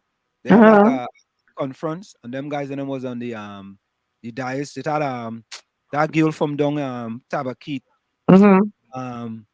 She was on the podium. Yeah, Haynes and Stuart Young was on the podium too, and they had a discussion. So that's not a bad thing. It's not a bad thing. So it's the BBC, you know. So what was that? I said it's the BBC, so everybody step up. Yeah, step up. Yeah. So closing comments in the chat. Capiza, he's setting up a UNC, I mean a NTA office in Caroni East. You saw a piece of vine for a piece of the pie. You Look listen at to that, him, man? man. Look at him. Boy, let them hear. Go ahead. Let people hear you trying to talk about NTA. They will see where you go get in. The pizza trying to get piece of the pie, some of the crumbs. Look at him. He don't want the recipe. No, Kapisa saying Philip will fix it. Philip go fix the local election. Yeah?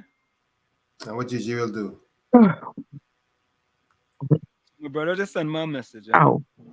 He said, Silver, this guy knows what he's talking about. He has confidence and ability and makes a lot of sense. He seems to know how to reduce crime and guns, which is a big problem in TNT. Which he's right. He's correct. He's right. So when you're correct, boy, correct is right. He knows that. Yeah? Only get them name from Silbert. Yes. That's Sure. Butty. Steve Butty. Yeah. But listen, I have said it. And I'm going to say again publicly. Because all you know I about country.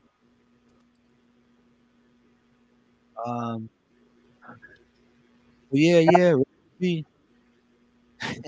Rajvi said, are you guys doing anything special on the Juneteenth day next week? Juneteenth show? Yeah, we go do something special for that. Hey, Rajvi know his history, you know.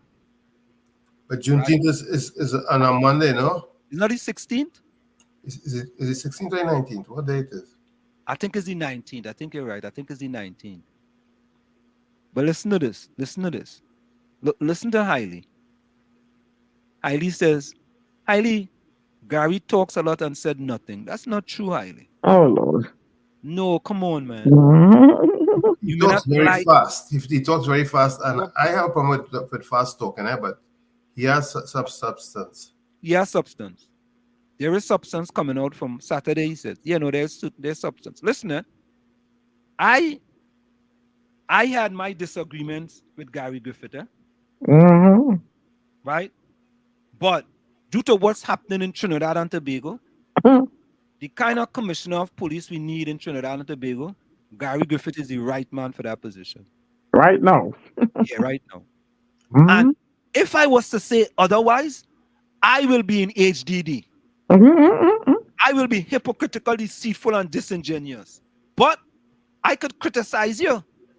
And if I think you would do the better for the country, right, I could put my tail between my legs and say, yes, that is betterment for the country. That's what it should be about. Country first. Country first. But you see people like Hailey and Vonnie Roberts but I see Rennie tonight. I'm like, Rennie going somewhere? He put in the poem earlier and you diss him, so hey. No, wait, do the Rennie. He said his poem earlier and you dissed him. You and Tommy. No, because all you diss him. Don't blame me. All you diss the man, so he's gone. He left. Or not me, I had nothing to do with it. No, because the last time I heard you call his name and after that I didn't see him. Yeah. Did he send you a text? All you diss the man. Did he send you a text? No, I don't. Send me a text. Yeah. Diana, you gave him love, so he had enough reason to stay. Yeah. So anyway, listen, if we were supposed to do that in Trinidad and Tobago and not worry about if the person is a PNM or if the person is a UNC, but they will be better. And listen to this. This is the next one Gary Griffith agreed to. Oh, let me see if you're going now, if you're in my mind. Go ahead. He agreed that he don't want to see 1,500 murders in Trinidad and Tobago. Right. He don't want to see that. He don't want to see what's bad for the country, right? Because he want that party out of power. No, I mean, he said it. And I agree with that. But there are people who want to see the country do bad so their party could come into power. That's the big problem we have in Trinidad and Tobago. And one thing he said, it wasn't in my mind. One thing he said he don't care when if he's successful and he's in government. He don't care who's UNC, who's PNM. You have ideas and you can work. You're on board. Correct. And he's done. So Kapisa, if you does dig them drain in Caroni, I mean does you don't care who you support. Yeah, you don't care support if you support UNC. Highly, you don't care if you support the PEP. You have some talents and abilities. Rajvi, I don't know who Rajvi does support, no? Ken John, I think Ken John does support PNM, though, you know. I feel. No, he like Trump. And Mean Gene, they don't care if you support PDP, right? They don't care. He does support PDP? No, means he like Trump. No. You're talking about political So I party. tell you, but if I tell you like Trump, you should go from there. Oh, okay. Oh, you know you like Trump. look, Rajvi say PNM. Let's see how we just do it in here. Look, Ellis, what's your party? What party Ellis does support? Ellis, tell me what party you support now. People telling we don't hold party against people in here, This is not like other radio stations where you're afraid to say who you support, because they go cuss you and they go run you, But here it is, before we get, they said Julia Davy banned me from she program. Oh, you. Who cares? So the next day I called back the program and here Wall Street. What wrong with you? I said, well, I thought all just banned me yesterday. I didn't know they banned me today. Right? If you banned me from the program, I thought you banned me yesterday. Right? I calling back today. All right, look, LSA is on the fence. Pepper NTA. You see, that's how we just going here, We just keep it real. We ain't afraid. I don't know why they're afraid to say whether she supporting the NTA or the P. Why is it why you want to know who I supported? When I get my ID card, I can tell you who I will support then. No. Nobody said they don't want to know where you support.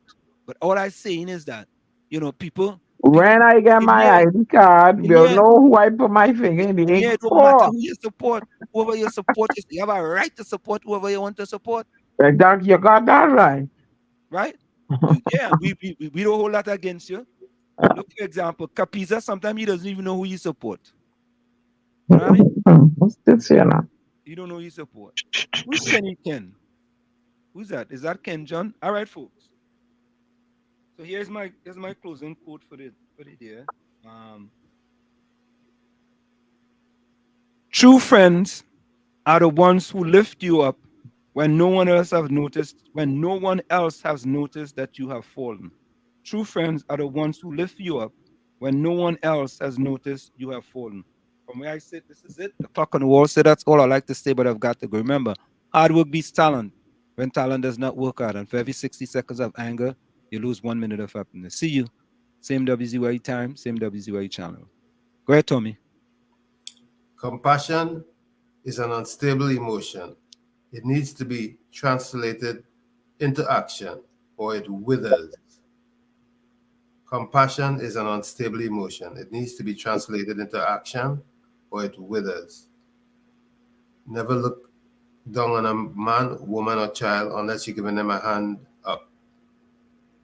Again, it's been a pleasure being here in the village tonight. I look forward to our next session. Remember, love is the key. Love you all. Be safe out there. Thank you, Tommy. Yeah. So, folks, as we continue here in the village, we'll be bringing in plenty people from, and we're doing it kind of different. We might have 2 people at a time, 3 people at a time. We trying all kind of thing here in the village to make it different. You know what I mean? Bringing people. Of course, we want you to come with your questions as well. Yeah, go ahead, Diana. I just want to say, I'm just going to throw it. Do you want the crumbs, or you want a slice of the pie, or you want the recipe to the pie? We had a person in the village here tonight, or have plans in place, can put plans in place, or offering to put plans in place that you can make your own pie. Discern from that. Use your psychic muscle as this local election is approaching. Good night, people. Stay safe. Thank you, Diana. Okay, let me see what's in the comments here now.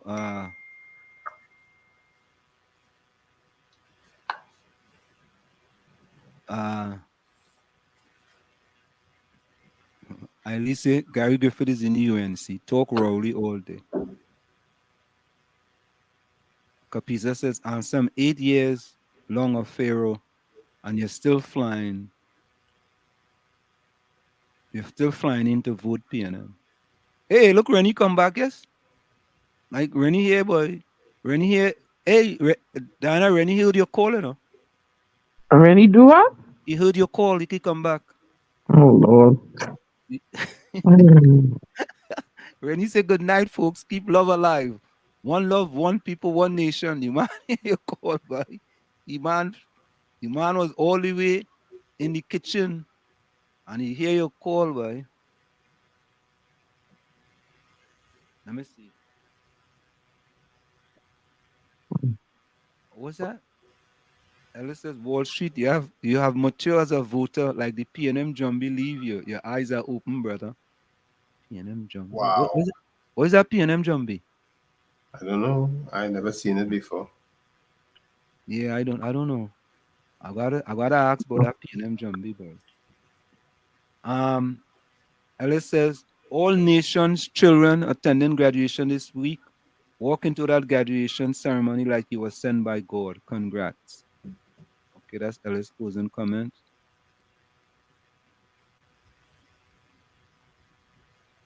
Okay.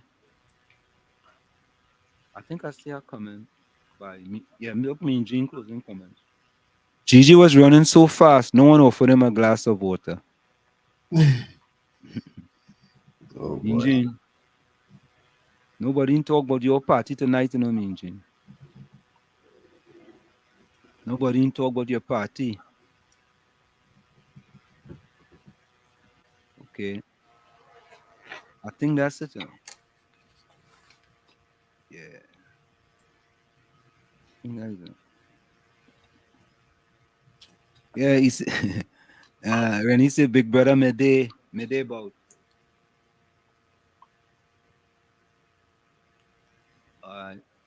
Rose says good night, be safe.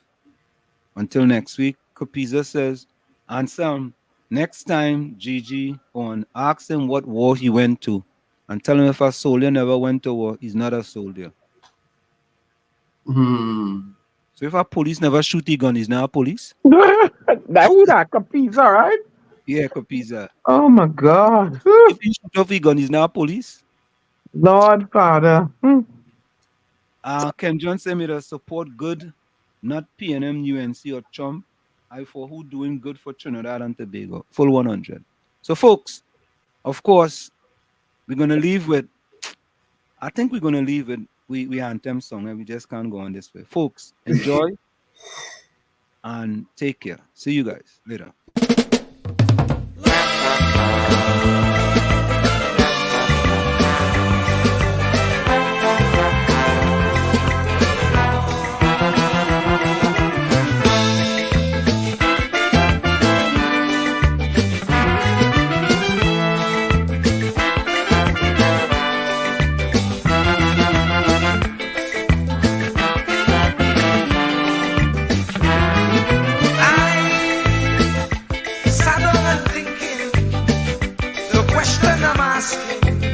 Is Pharaoh still existing?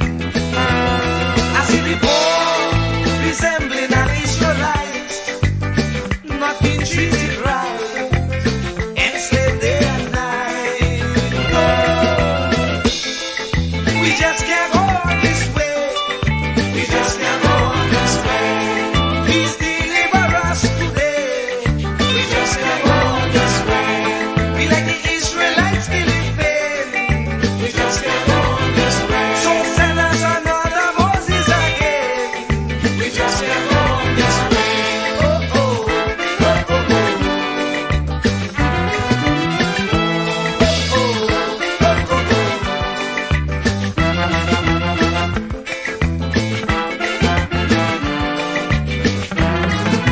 Lord, look around, you'll see the Pharaoh mentality ruling universally. Leaders promoting their ego, being a modern Pharaoh. Tyrannies they manifest. Oh, we just can't go on this way. We just can't go on this way. Please deliver us today. We just can't go on this way. Time to make them oppressors pay. We just can't go on this way. So we children could see their way. We just can't go on this way. Oh, oh, oh, oh, oh.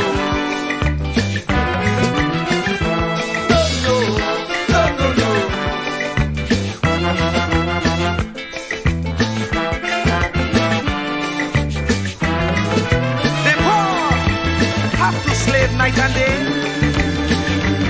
next to nothing pay, so they can't see the way. We don't enjoy equal facility like Pharaoh and company, brainwashing we